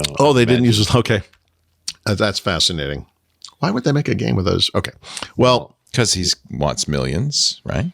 Yeah, okay. But how do you do it without him suing? That's Yeah. Well, so you're close enough own that Indiana Jones. No. Look, if you saw the Steve Jobs movie and that actor Michael Fassbender looked nothing like Steve Jobs, right? If you could watch that movie and be okay with it, you're going to love this game. But I don't. It looks beautiful. It looks great. Maybe it's a good game. Apparently, it's being built with the id Tech engine. Oh, id Tech. Interesting. Okay. Well, so that's a Doom engine or Quake engine. Yeah, Quake or whatever they call it now. Yeah. Huh. Would you, Kevin, as long as you're Googling things, I'm starting to feel like Joe Rogan here. Would you look up? Just asking questions. Is Harrison Ford licensing this, or is it says they did not license? Someone it looks in the like Discord says they Bill did Paxton. Not. So what they did was they found Bill Paxton is passed. So, I know. So there's a state, but maybe it's like his estate. They probably found like a guy who was his stunt double. Sort of looks like him. Yeah. Yeah. In the 1980s, and they were like, "Hey, you need money, right?" So they did not license his likeness. That's why. Yeah. Yeah, that stinks. It feels like you should. Really, I know. does. I do. I just doesn't but I look bet enough. he just said no, and there's nothing you can do when he says no. If he says no, he says no. He says no. Yep. And you really want to do it. I can see him saying no. To me, this is the problem with the game. It's like, just to look, like you see his face, you're like, I don't know. All I see is articles saying Indiana Jones Great Circle nails its Harrison Ford impression, and why does he look so real and stuff like that. Really, but the opposite of your. I will just say to anyone watching this, you're seeing the video. I mean, do you think that looks like him at all? It doesn't look like him at all. No, I don't think so. Yeah. It's kind of sort of like him. Yeah, so exactly. Right. But you see that on TV all the time, right? They say, well, sort of. Well, it's like the Mark Hamill or Luke Skywalker character that was in was it Andor or whatever TV show that was. Oh, yeah. Where it's like, it looks a little bit, like sort of. Yeah. You just have to suspend disbelief and go with it. That's the thing. The Mandalorian when he comes in. Yeah. Like if I wanted to suspend disbelief, I'd play like Atari 2600 baseball. Like I don't understand. I mean, we have the capability. Yeah. We could make it look exactly like this guy. Like we have the means. I think people are more nervous about Troy Baker Troy Baker imitating Harrison Ford's voice. Yeah, I could see that. There's Bill Paxton. He's a good voice actor. But we'll see. Yeah. Who does a great Harrison Ford voice, by the way, is Mark Hamill. Yeah. Oh yeah, I bet he would. Listen to his imitation of Harrison Ford. It's beautiful. Yeah, sure. The question is, are you playing the game because you want to look like Indiana Jones, or are you playing the game because Yeah. It's because I want to be Indiana Jones. You don't want to look at yourself while you're doing it. Just I wonder how long it'll be before you could have your own image, your own likeness. That's right. Like that. Yep. That would be kind of cool. It's definitely a path we're on. If you're a sports fan, like one thing I've been calling for easily 20 years is instead of the terrible announcers that are always on TV, you could tune into like an alternate audio channel where it's maybe like local guys, like basically podcast guys. And you could find one where you're like, oh my God, I love these two guys or whatever it is. And they're hilarious and it's funny and or interesting, whatever. And I don't understand why we don't do that. Like we have that capability too, but you know, there's one of the games that's popular on YouTube, World of Warships, which is a pay to win, free to play game. Okay. And one of the popular YouTubers on is an older guy who's ex-Navy and is notoriously crap at playing these games. And so they actually, by the way, that's the role I'm going to have in retirement. Yeah. So, you know, when you play the game, your ship captain says things to you about what it sees and so forth. And so his voice was put in there, except everything he says is wrong. I love it. And people love it, right? Like I love it. You know, that's the kind of thing you want, is the voices that make you happy doing the things you would want them to, you know, that airing character with them. Yeah. That's brilliant. Well, there are other games, I'm told, coming this month, but who cares? Most of them are just this one. There's a new Forza Motorsport coming on today. Actually, it's out today, so that's good. But then the rest of these, I'm like, yeah, maybe. I don't know. But I think the big one is Indiana Jones, which is the 9th, by the way. When it comes So what's that, Tuesday, Monday or Tuesday? So there you go. Cool. What else we got? So I don't want to use the term crash in this context, but Flight Simulator 2024 has not gotten off to a great start, unfortunately. Nice. Microsoft released the first major hotfix for these problems, I think a week or 10 days ago, whatever that was. They've since released a bunch. I love this quote. It was like the guy in charge of Flight Simulator said that they have increased reliability above 99.999%. Oh, and also we have 2 other big patches planned. So apparently for the other 0.001%, I guess. I don't know. But okay, fair enough. I think the reliability comment had to do with the online performance, not the actual game itself. But the week that I think we will see a hot fix this week sometime, and then next week there's going to be a really big patch. But for now, what they're doing is freezing previous gen Flight Simulator add-ons from working in the new game because some of those are causing problems, and they're going to allow people to individually enable them in time. But for now, they're just going to help with the reliability, just kind of stop that. Because obviously, people spend a lot of money on this stuff. They want to bring it forward if they can, but apparently the engines are different enough that it's causing some issues. So they'll get there. I did try it. I tried it 2 ways. I tried it with cloud gaming, which is streaming, and I tried it with installing it locally.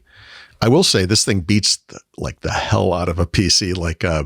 I have those AMD Zen 5 laptops that run like Call of Duty Black Ops 6 wonderfully, full res, high to ultra high specs, etc.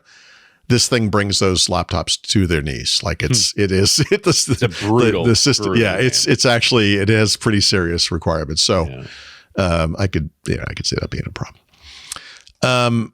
Nintendo is expected sometime by the end of its fiscal year, which ends in March, to surpass the sales of the DS with the Switch, making it the best-selling console it's ever made. And apropos of nothing, Sony said, hey, by the way, we've sold 150 million PlayStation 2s. Right. So we actually have the best-selling console of all time, 154.02 million units to be specific. Okay. No, sorry, that was for the DS. I think what they're trying to say is even if the Nintendo Switch beats the DS, it will still be in second place. But we might have talked about this last week. I can't remember. But the Switch will be in market for the rest of the year and maybe longer. So how many people are still buying PlayStation 2s? None. 0. Yeah. So yes, the Switch is going to come out ahead. But it's kind of just came out of nowhere. It's like, really? Hey, remember us? We also made one that was really popular. To remember really popular. 3 versions ago. Yeah, I mean, I don't remember the number for the PS4, but I know the PS3 sold, 88 somewhere in there, 89 million. PS4 was probably better, probably 120, somewhere in there. And then, they just announced PS5 numbers. I don't remember. They're good given, where we are in time, but it could very well end up being the worst selling PlayStation of all time. So they're like, yeah, we used to really. But worst selling is like tens of millions still, right? Like, yeah. Come on. I know. So it was kind of a weird thing to come out of. 65 million PlayStation 5s, and we'll call it the worst selling. Yeah. So I haven't written this up yet, but I just wanted to mention, if you're into game preservation, which seems to be like a big thing all of a sudden, right? So we know that Good Old Games, GOG.com, is doing their own kind of initiative, and they're certifying older games to run on modern hardware, and they're doing the work to make that happen, et cetera, et cetera. There's a lot of other work occurring in this area. One of them is like the classic original versions of Tomb Raider. There are open source projects to bring that stuff forward to modern PCs. There's also one for the original Medal of Honor, which had 2 add-ons as well. The Medal of Honor team was what went on to make Call of Duty. They left that company and then made the first Call of Duty, and then probably Call of Duty 2 at least. And there is an open source project that just hit some major milestone where you have to own the game, but you can buy the game for like $10 on, GOG.com or whatever. And then you can run it through their installer or their front end. And it allows this game to play on modern hardware. And I got to say, like, I think that kind of thing is really cool. That's really neat. So it's always that good nostalgia drive on gaming. Yeah. Right? Well, but I also think it's kind of important. Like, these are good games. Like, they're still fun to play. And it's neat when there's a company like Valve that supports it. They do like Half-Life and Half-Life 2, and they do these anniversary editions. They, bump up the graphics, and they do all this stuff. There's a project to bring ray tracing to Half-Life 2, for example, which is I'm really looking forward to. But it's neat to see like the community kind of take control of this in a way where they have to, like where things have just been abandoned. Or there was a story where the original Unreal and Unreal Tournament the OG versions are just like out there and free. Like they're just, like this Epic's like, yeah, just go nuts. Like we're not going after you. You can do whatever you want with these. I think that stuff is kind of cool. So no, I think it's smart too. It's like how do you really be loyal to fans even though you have nothing left to sell them? Right. Exactly. Yeah. That's the thing. Like these companies kind of move along, and there are people like, but hey, this is still a good game. Like, I bet there's a lot more of this to come. I know like Atari is doing a lot of this work. They're buying up companies, like they bought most of Intellivision, for example, and they're really big into Half-Life 2. Anyone? Yeah. Well, I'm hoping for news there. So we'll see. All right. We're going to prepare ourselves, gird our loins for a lengthy brown liquor segment. What does this mean? Do I need to go get a drink? What's going to happen? We might. I know I'm going to have one. I'm just going to watch with interest. How about that? You're going off script. I wonder if you ever get a like whiskey year in review from the whiskey makers of the world. Yeah. Right. That'd be good, wouldn't it? I feel like your liver called. Favorites out of the past year. Yeah. It has some problems. We'll be back with more of the back of the book coming up in just a bit on Windows Weekly with Paul Thurrott and Richard Campbell. Our show this afternoon, this evening, this morning, depending on when you're listening. Brought to you by US Cloud.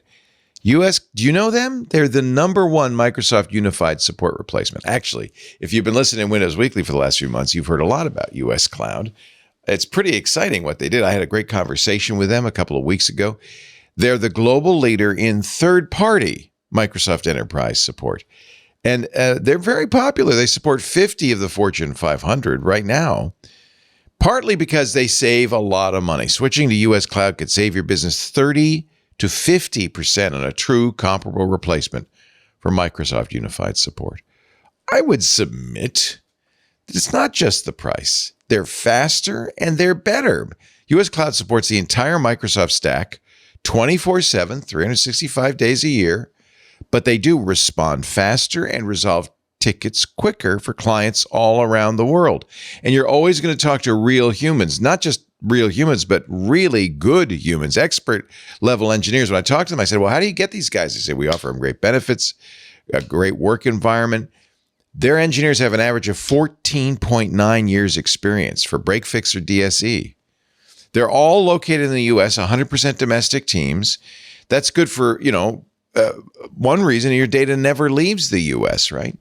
And they do something Microsoft will not do. They do financially backed SLAs on response time. They stand behind it. Initial ticket response averages under 4 minutes. And when everything's going wrong, when your network's down, every minute counts, right?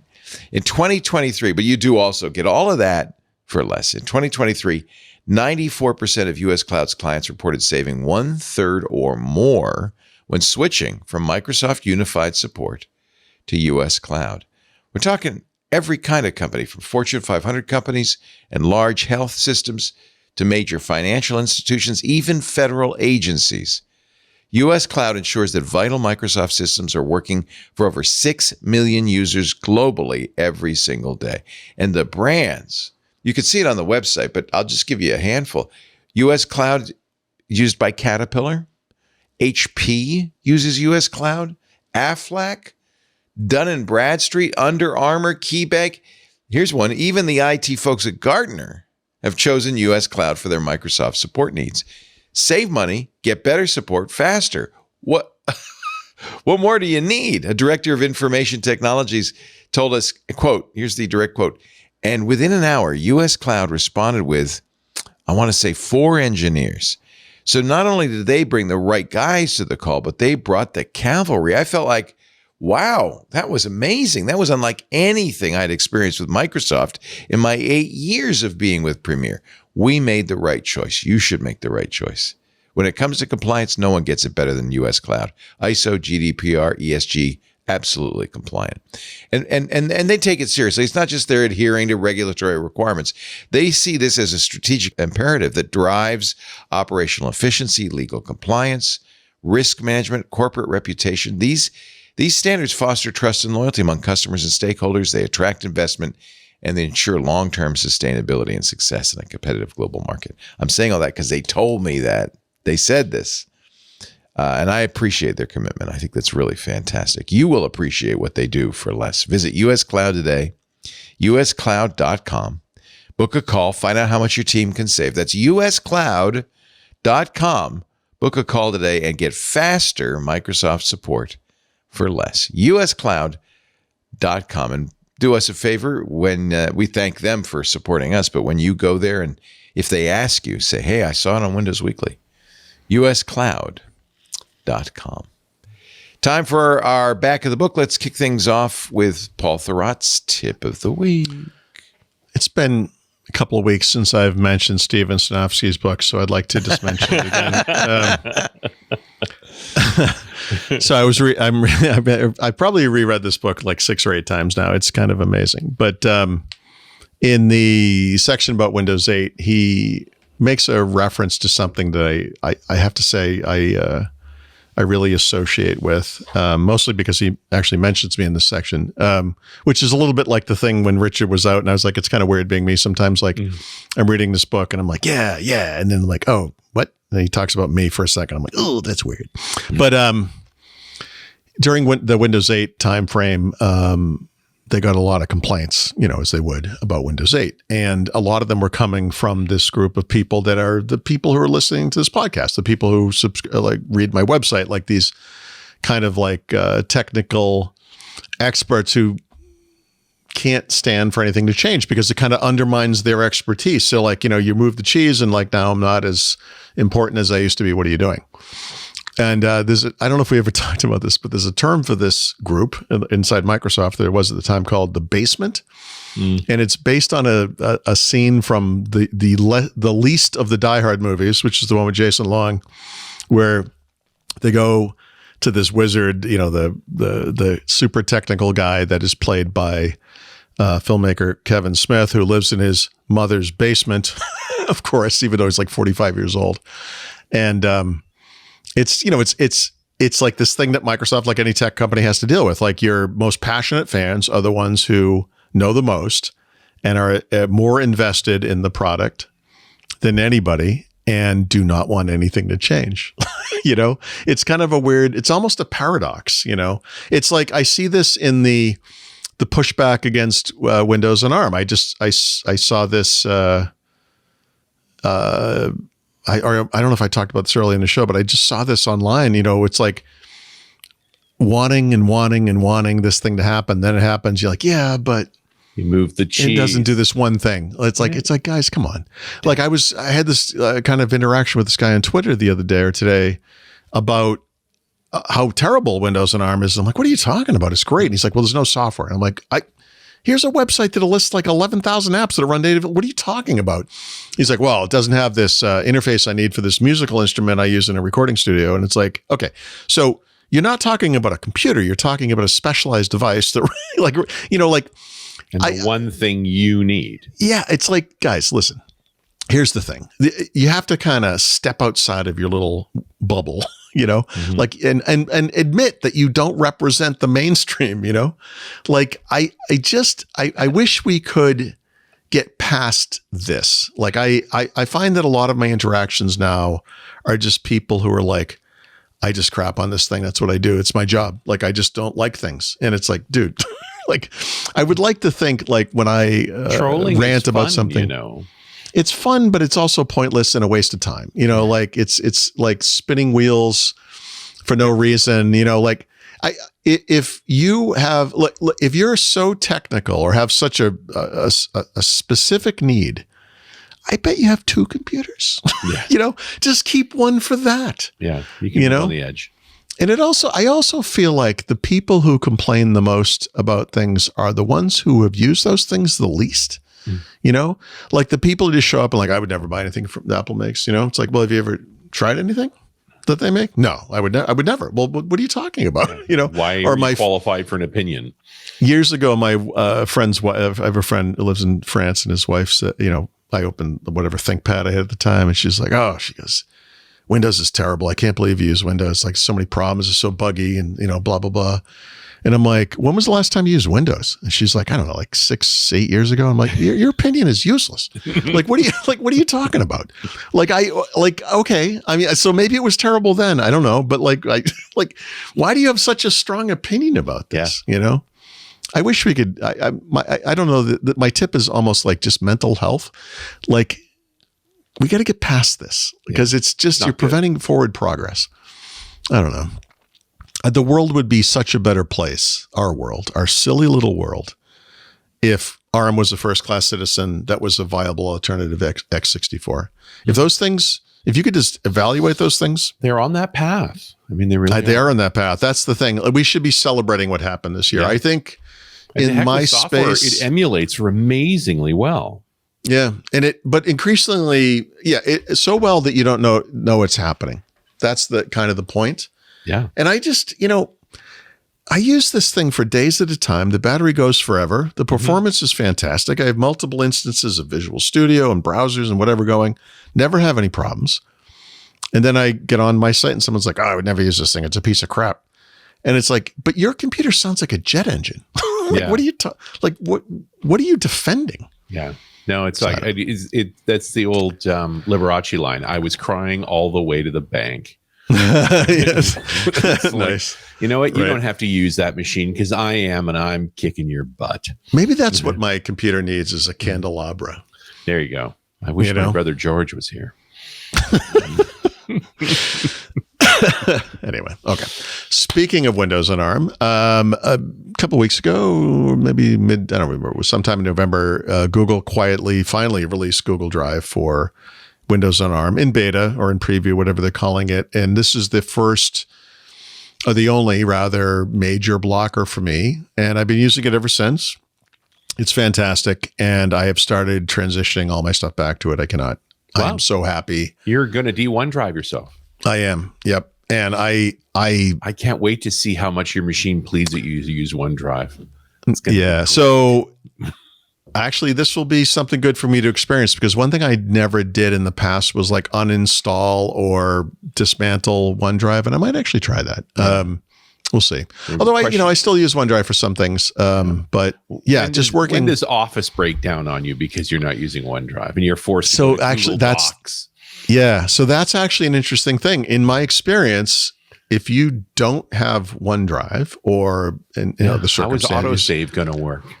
it won't. They will not work. Yeah, that's true. You will not autosave. That's a limitation Microsoft built into the product on purpose to be anti-competitive. But There you anyway, go. Wow, did you say that whole sentence in one breath? That's pretty epic. but I don't use OneDrive. I don't use Office, so who cares? So anyway, Google has now made this available to workspace users as well. So if you have a business account, you can use Google Drive on Windows and ARM. And what a weird little configuration that is, huh? A Windows 11 on ARM PC plus Google Workspace. Who are you? What are you doing, man? Can I interest you in a Chromebook? Yeah, exactly. Anyway, so it's out. Yeah, That's so you awesome. can get that now. All right. I think the ongoing saga of you being OneDrive-less is going to be like, we're going to call that 2025. Yeah. Well, I did it for the first half of 2024, but then Windows on ARM Snapdragon happened, and I had to, it was just like the mob. You keep pulling me back. Yeah, you're back. Welcome So now, back. now I'm leaving again. We'll Leave see. the gun, take the canola. So far, so good. Okay, let's talk about Run as Radio, Mr. Richard Campbell. Well, one of my favorite shows of the year. I've been doing. This is the sixth one of these that I've done. Nice. With Rick Kloss and Joey Snow. This one we're calling. Is that their real names? Yeah. If I'm going to do a Christmas gift show, I should do it with Kloss and Klaus. Snow. Wow. Yeah. Yes. Wow. No, very funny. These are the two that make the podcast Patch and Switch. Both Microsoft employees. Known them for 20 years now. Yep. And a few years ago, we were talking about, making a show about how hard it is to find a gift for a sysadmin, and that turned into a very popular show. So I try and get it out, around the Thanksgiving timeframe. We got this out this week because it's the show you share with your loved ones. Say, here's the gifts. And it's become a competition between the three of us, too. We literally keep notes all year round on gadgets. And then the show is just round robining between the three of us, which How gift. fun. Oh, And each of us has a cheap one. Each of us has an expensive one. Each of us has a horrible one, like you name it. Like I pulled out my horrible one was baby's first vlogging kit. Oh God. Oh, it's horrible. Oh It's my horrible. God. What is happening? Baby needs a blog. Yeah. Baby's got new shoes. Baby needs a blog. Oh No, God, it that's does. amazing. Yeah. But anyway, it's super fun for us to do. I think you get the laughs from it. But it really is a pretty good list of, 30 something things that I love it. maybe Gift guides. your tech family member that you cannot buy for might like. Yeah. Very nice. Very handy. Fun show. Runasradio.com.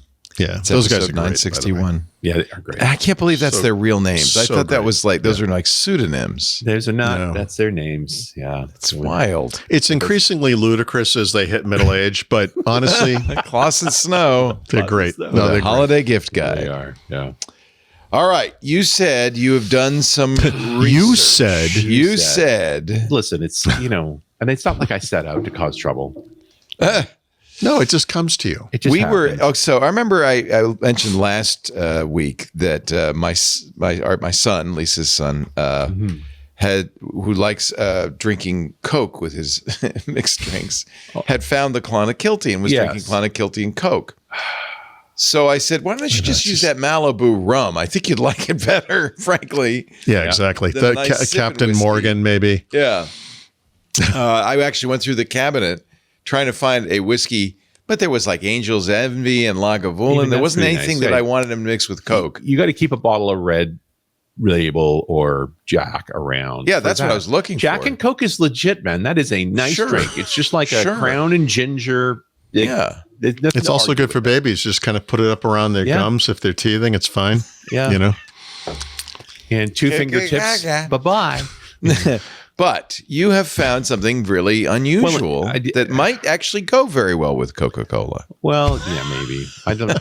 This is probably a mixed drink whiskey. So I found this in the shop, and it made me sad. So I bought it.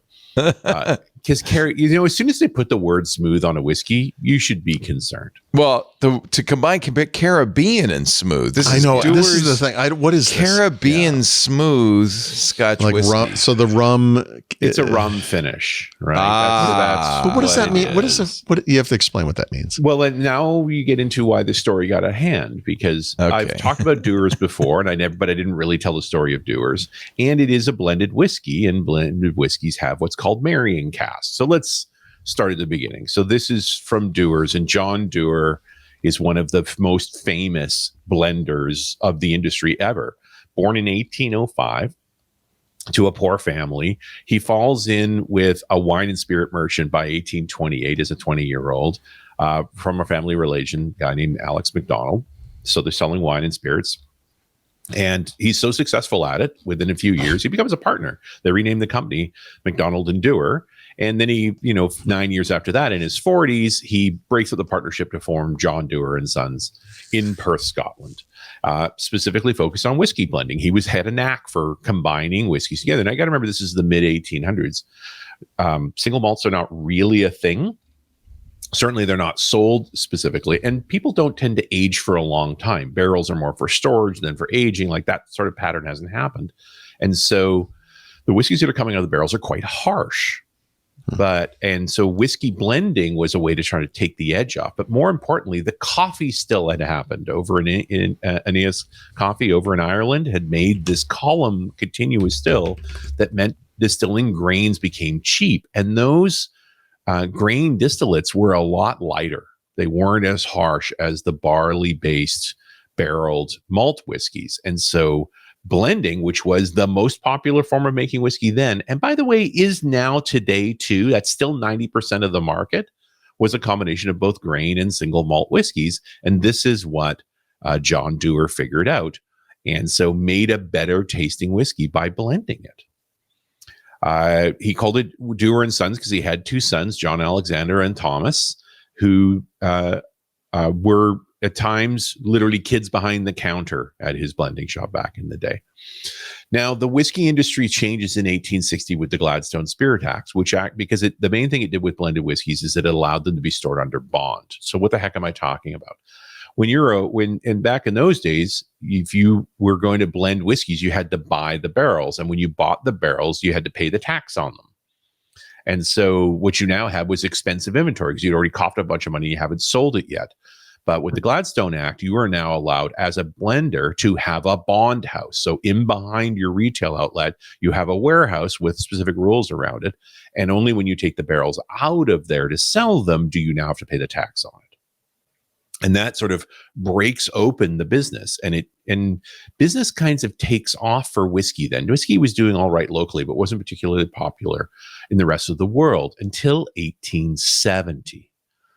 Because in 1870, there was a phylloxera infestation in France. So this is a microscopic sized aphid that was common to American wine grapes. And some clippings had come from America back to the UK. This is the Victorian era. They were big on this. Unaware that this aphid existed, it infected the wine grapes in the UK and then made its way to continental Europe. And so between 1870 and 1880, wine is essentially wiped out in France. And that also includes cognac, which was the popular spirit at the time. Wine and brandy and cognac were the big sellers. It's what the fancy drink was. And suddenly it becomes rare. Now, it's not like these stuff is stored in barrels for a long time as well. So it doesn't disappear overnight. But as the wine production disappears, which means the brandy production is disappearing, those barrels become more and more precious and the price goes through the roof. And so whiskey popularity takes off hugely in the 1870s. By 1880, John Dewar Sr.'s passed away. His sons take over, and it turns out they're a dynamic duo. So John Alexander is the meticulous one. He has the education. He's running the facility. He's all about the blending and actually starts to get into making their own whiskey. So he hires a master distiller and so forth. But Tommy is the marketer. And so he tries to make it. His first gig leaving Perth is to go down to London to try and make some deals. Both those deals go completely sideways, but he doesn't give up. He stays down there. And He gets into a pattern where he starts going around bars in London asking for Dewars. And if they don't have it, he sends a salesperson there a couple of days later to get something sold. So he starts pumping up the sales and starts to travel, connecting with different people in different parts of the world, to the point where in 1891, Andrew Carnegie, yes, that Carnegie, who knew Tommy, sends him a letter, and they have a copy of this letter, where he recommends sending a cask of Dewars to the recently elected Benjamin Harrison, President of the United States, which Tommy does to much fanfare and creates a huge stink in America about it, because why is he drinking Scottish whiskey instead of good American whiskey? But, all press is good press, and Dewars takes off in America. Tommy figures out that this travel thing is good. I mean, this is literally the guy they came up with the term bon vivant from. Then goes on the road for 2 years, traveling country to country. He'll actually write a book called A Ramble Around the Globe about it, experiencing whiskey in different places and promoting Dewars. He comes up with one of the first highballs for whiskey. The whiskey highball is what he calls it, which is just whiskey and soda. Not a big deal.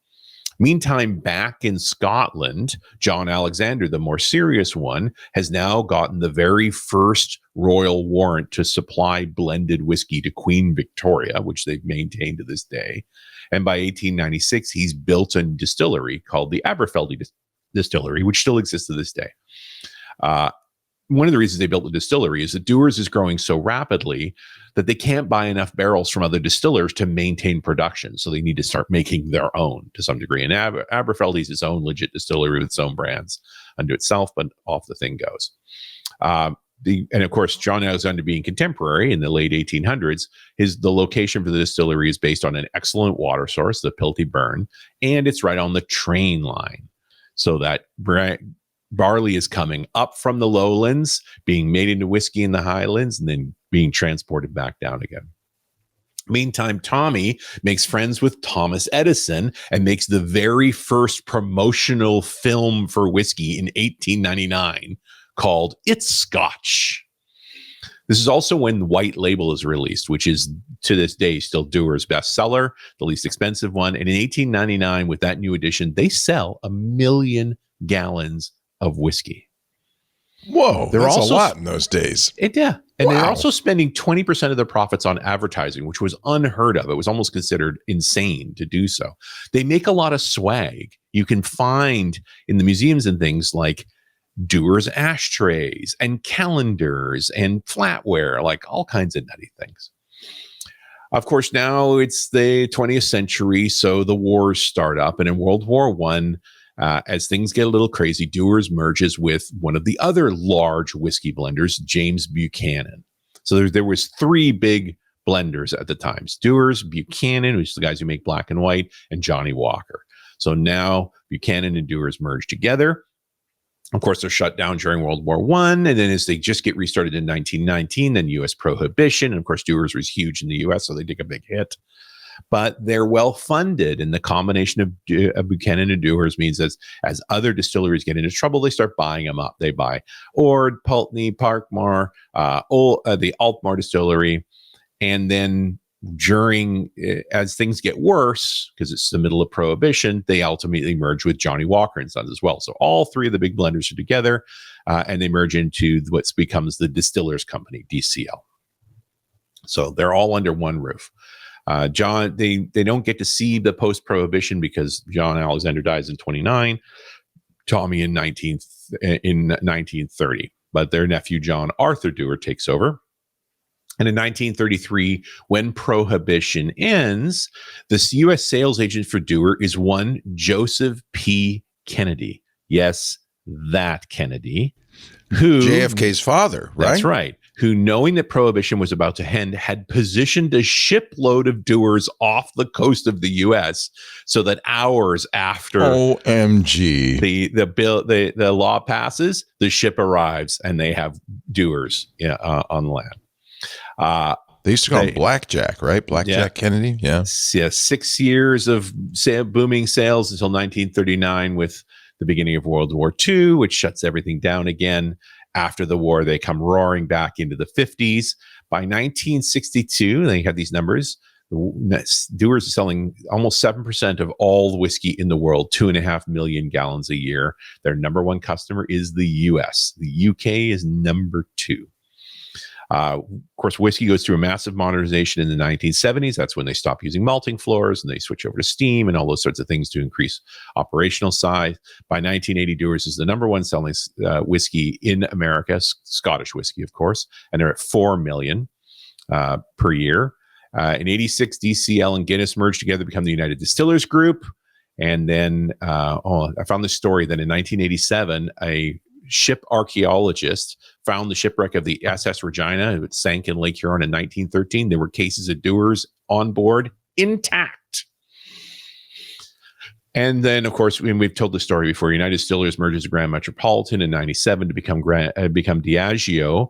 And the UK regulatory group is uncomfortable with how much of whiskey is owned by Diageo. And so Diageo makes a deal and spins off Dewars to Bacardi, along with Aberfeldy, the related distillery, Altmore, Craigellachie, and Royal Blackla.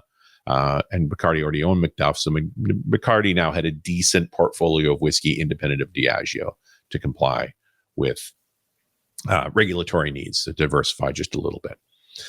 So that brings us more or less to today. And there's no point in talking about the distillery because Dewars doesn't have a distillery. That's Aberfeldy. It's talk about blending because you go looking around for things about blending.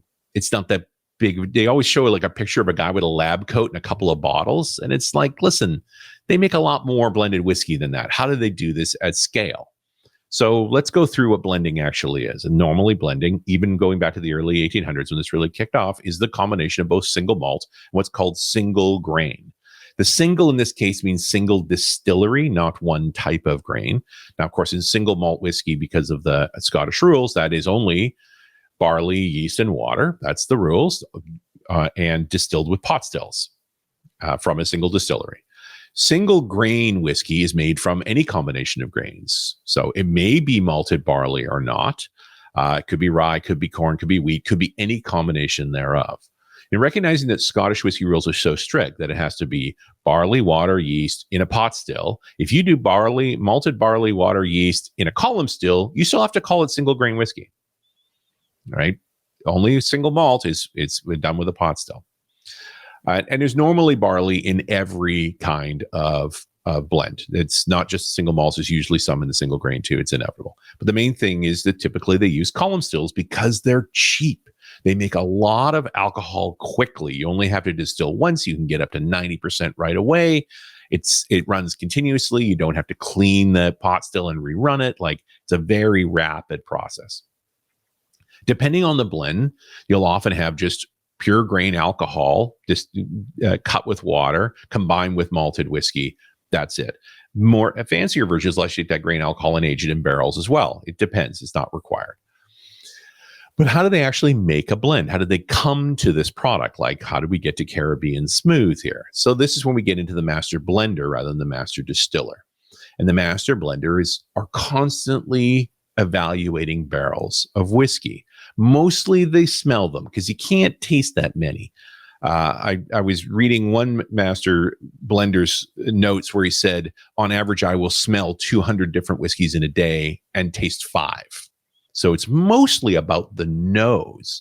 And they're looking to categorize these different barrels, right? And they have access to a lot of different kinds of whiskey. So one of the reasons that Dewars got into making blending whiskey when he did, having been in the business for a decade already, he had a good relationships with a lot of distilleries. And so he's able to get access to those barrels. So the main categorizations for the various flavor profiles are what they call core malts, or defining the overall character of the blend. Then there are flavoring malts, or what they call top dressings, which have special aromatic properties, a particular scent they want, a particular taste they want. Those would be the flavoring malts. And then there's the third category known as packers, or the fillers that really make up about half. And that's just the malts. Then on the grain whiskeys, these are typically distilled high and in the 80-90% range, which is normal for a column still. And then they cut them down to water, with water down to 40% or so, typically to use, again, also as a filler, although they tend to have some of their own flavor as well. But if you're going to make this stuff at scale, you have to have some organization. So the blenders go through the barrel houses And they mark up the barrels, typically with chalk, as to how they're going to categorize them in a core, with a flavor or packer.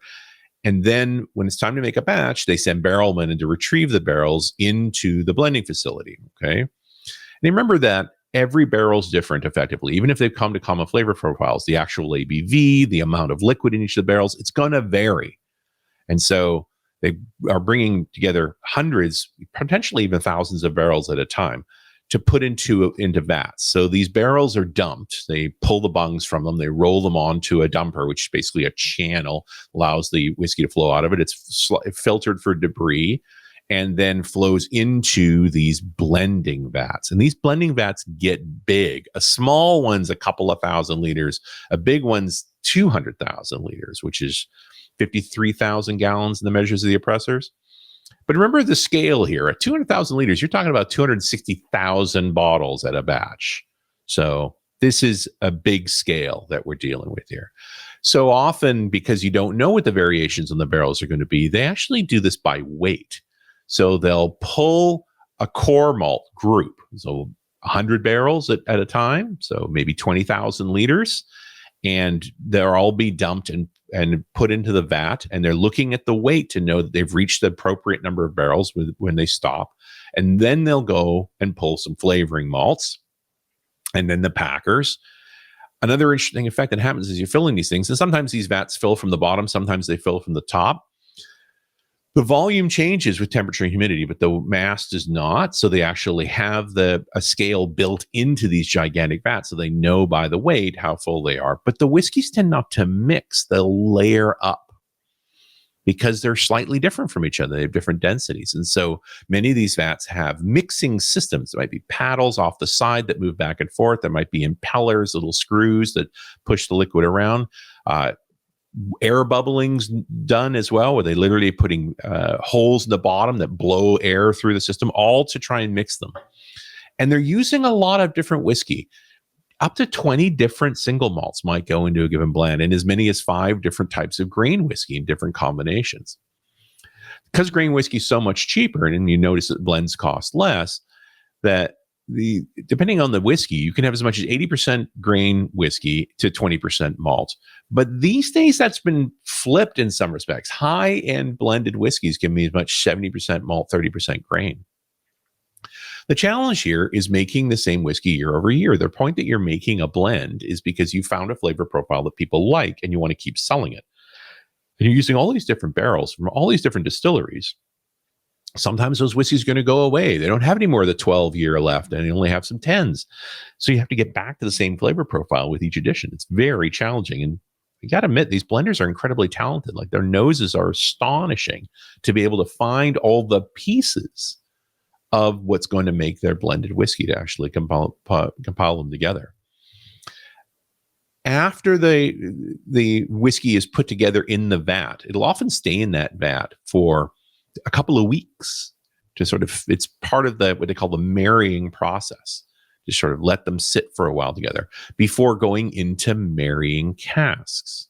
So now that you've got it mixed together in a vat, put it back into barrels to marry. Traditionally, these casks are older casks they consider inactive, as they've been used enough for aging. There's not a lot of flavor coming from it now. But in contemporary times, they're doing more what they call active barrelings. The finishing period, or the marrying period, is as little as 3 months, as much as 2 or 3 years. What really happens is that they sample from these barrels to see how they're evolving. And if they're not evolving anymore, no point in leaving it sit in the barrel any longer. Get it in the bottles where you can sell it. But part of marrying in barrels is the fact that the barrel, even if it's not adding flavor specifically, it does have that pressure, temperature, humidity interaction with the whiskey. So you're breaking this multi-thousand liter vat into 250 liter barrels again, and then letting it sit for a while. And they're all going to go through a little bit of time before you're going to put them back together and bottle them. So, and that also is affected by what was the time of year. If you're only going to do a 3-month age and it's summertime, it's going to have a different behavior than a 3-month in the wintertime. So hence they go a little bit longer, a little bit more complicated, which brings us back to the Dewars again. So Dewars has their white label, their original famous. You can buy it almost anywhere. It's about $20 US, easy to come by. There's the 12-year-old for $23, which I mentioned a couple of years ago, July. And then it goes up from there. There's a 15, a 16, and 18. Recently, they started making these things called the double doubles, which last time I looked was a hamburger, but okay. I think also a kind of, again, you had Dunkin' Donuts too. It's kind of or is that at Tim Hortons, the way they make their coffee? But the double doubles are, again, finishing active barrels. So the double double 21 finished in Oloroso sherry, double double 27 finished in Palo Cortano sherry casks, and the double double 32 in the Pedro Jimenez sherry cask. So they're using active casting for their marrying process. But those are expensive whiskeys. The 21's $60, the 27's $180, the 32's over $500. But those are all older designs. This smooth line, and there's a few of them, started in 2019, starting with this Caribbean smooth. So 6 months of a marry in a rum cask. We don't know which rum casks.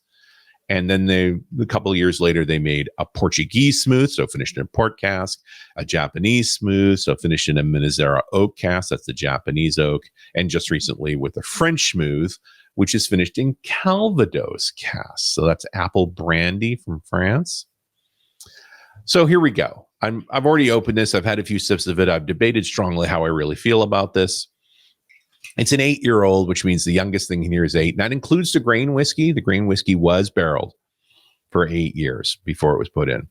So the nose is pretty harsh, which is funny for a 40%, but it's only an 8-year-old, and there's a lot of grain whiskey in this. Pretty pale color. It's not bad on the mouth. Like, that's kind of nice, but there's really no real sweetness from the rum. And then it finishes poorly. Like this. That's why you want to put some Coca-Cola in there. Yeah. After trying this a few times, you can see where the bottle's at. And, a couple of evenings contemplating while writing this, I'm not going to waste whiskey. This thing, I mean, you can buy this from a Total Wine or a Bevmo for $25. What's the point of it? You know what you can also do? You can buy a Dewars 12 for $3. Yeah, I don't get it. What's the point? I think it's hip to do special finishes in blending these days, active finishes. This is an active finish. Yeah. It's just not a good one. But it's active. It's an active, So is Dewars, like the 12-year, is that pretty good? The white label? The Dewars 12 is my go-to. When I You're kidding. All right. When I'm just going to drink a blend, I've already had 2 single malts. And so you're drinking copier fluid, that's a safe bet. I started getting into Dewars 12 during the pandemic when it was easy to come by, and it's just very drinkable. It's just a nice whiskey, right? Yeah, I always thought of it as a kind of a decent, everyday kind of. And there's nothing wrong with white label, but for $3 more, the 12's a big jump, right? And that's the one to get, huh? And then the 15's $40. And again, that's not, it's so much more. Like the sweet spot seems to be the 12, and this is $2 more than the 12. Don't do it. Don't do it. Save yourself. Save yourself. Drink as well. I want to drink rum. I like rum. And there are I like rum. I like rum. I like eggs. There are good rum finish whiskeys, like Balvini's Caribbean Cask. Oh, interesting. 12. Balvini makes one. Huh? Legit, right? And I think I've even mentioned it on the show before, right? Like that's there's nothing wrong with a rum finish. It's cool if it's done well. Right. This is not that one. This I think this is hip and stylish, right? The labeling, the word smooth just screams to me, this isn't good. Right? It's also notably created by their previous master blender, as if it's like the Pat Gelsinger of Dewars. Well, like the 12 is so unfair. Oh, that's the 12. Yeah, the 12 is it's been around a little longer. The new master blender, who's a woman, by the way. Oh, interesting. Has done this smooth line, and she had hits with the double doubles. Those are the original smooths, but they're pricey. Yeah. Right. And so this was an inexpensive nice option. Bottle. Yeah. It's as soon as you, especially that 32, which is $500. Yikes. Right? I think look, it's a 30-year-old whiskey. That's a bargain for a 30-year-old. Yeah, I guess, huh? And so I think she was pushed by production to make an inexpensive version. And that's where you get Caribbean, Portuguese, Japanese, French. Oh, well, I'm glad you know what? This has been a nice little tour through the backwaters of whiskey making. I drilled into the whole blending thing because I hate the pictures when you ever talk about blended whiskey of a guy in a lab coat, with two little bottles. It's like he's like holding it up to the light. Like you need to make 150,000 of these. Like get to work. It's really actually impressive what these guys can do. It's an impressive machine. Yeah. So those little pictures you're seeing is someone who's trying to get to a flavor profile, but then to actually produce it at scale is a huge task, and it's an interesting machine. It's like when McDonald's makes breakfast that's supposed to be like food. They have like scientists in a lab. It is like in a lab. It's actually just they're like, just over the river. It looks New like Jersey bacon. It's the lab. But what if I had waffles around my sausage and egg?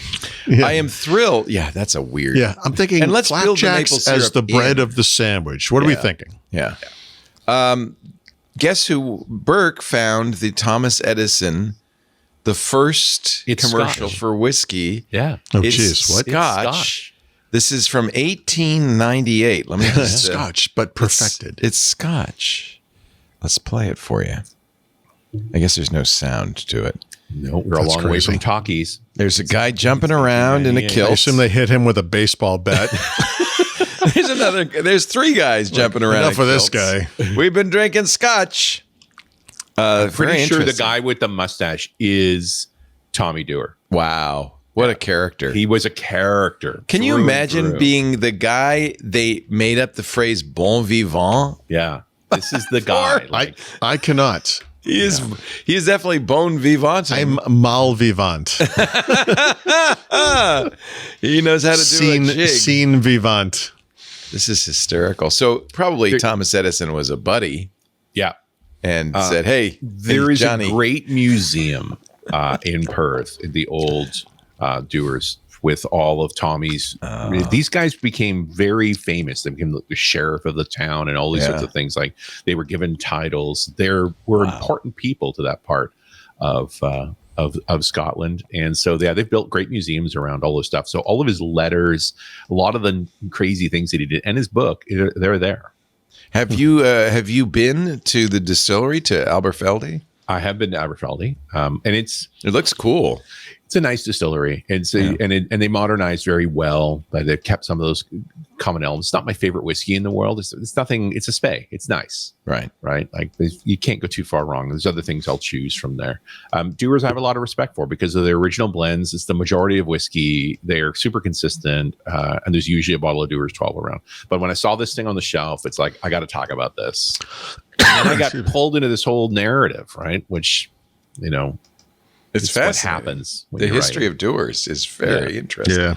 Yeah. And by the way, it wasn't Blackjack. That was his JFK's father-in-law, Blackjack Bouvier. It was just Joe Kennedy. And just to be clear, when Microsoft said this is for the Dewars, they weren't referring to this Dewars. It was Dewers. Yeah, different Dewars. Different Dewars. Here's to the Dewars.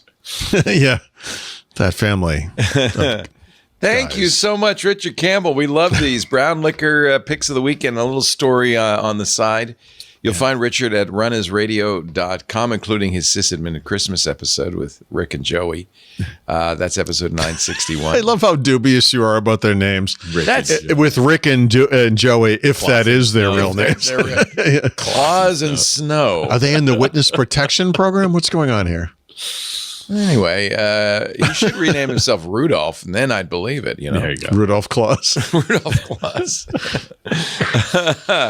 It's like Christian Claus. Like, really? You can also find .NET Rocks there. Paul Thurrott is at thurrott.com, THURROW.com. That's become a premium member, and then you can get all the goodness inside, all the juice.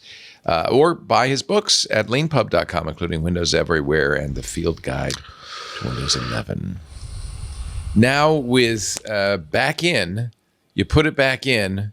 All of the not yet. No, not yet. Gonna put it back. I have to see it first. I got to make sure it's real. Rudolph Claus, was that the terrorist who attacked Atlanta? Yes, no, wait. No, Rudolph Claus. He was no, that's a different one, Rudolph. Anyway, we do this show every Wednesday, 11 a.m. Pacific, 2 p.m. Eastern Time, at 1900 UTC. You can watch us live thanks to our club on 8 different platforms. Of course, club members watch inside Discord if they choose, but there's also YouTube, there's Twitch, there's Kick, there's X, there's LinkedIn, there's Facebook, and there's, yes, even TikTok. So watch live if you want, but after the fact, you can get a copy of the show at twit.tv/dubdub. Or on YouTube. If you go to twit.tv/WW, there's a link right there to the YouTube channel. Great way to share clips. In fact, please do share clips. That helps us promote the show.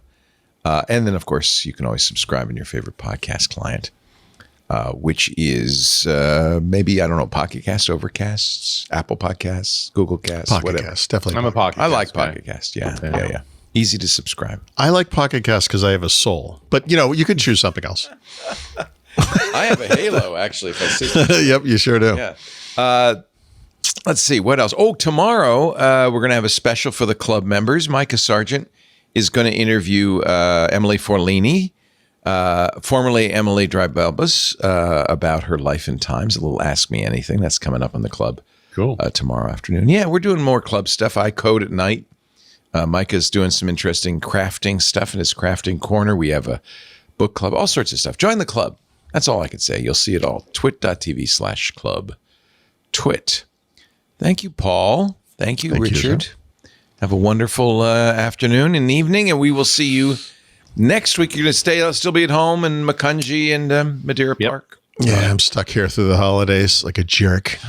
Well, I'll ship you off that Snapdragon. I got to get it off my duff and send it to you before you leave. Thank you, guys. It hasn't gone anywhere, so it's still just a foggy day up here. It's been, beautiful day in Mad Park. All right, have a great week. We'll see you next time on Windows Weekly. Bye-bye.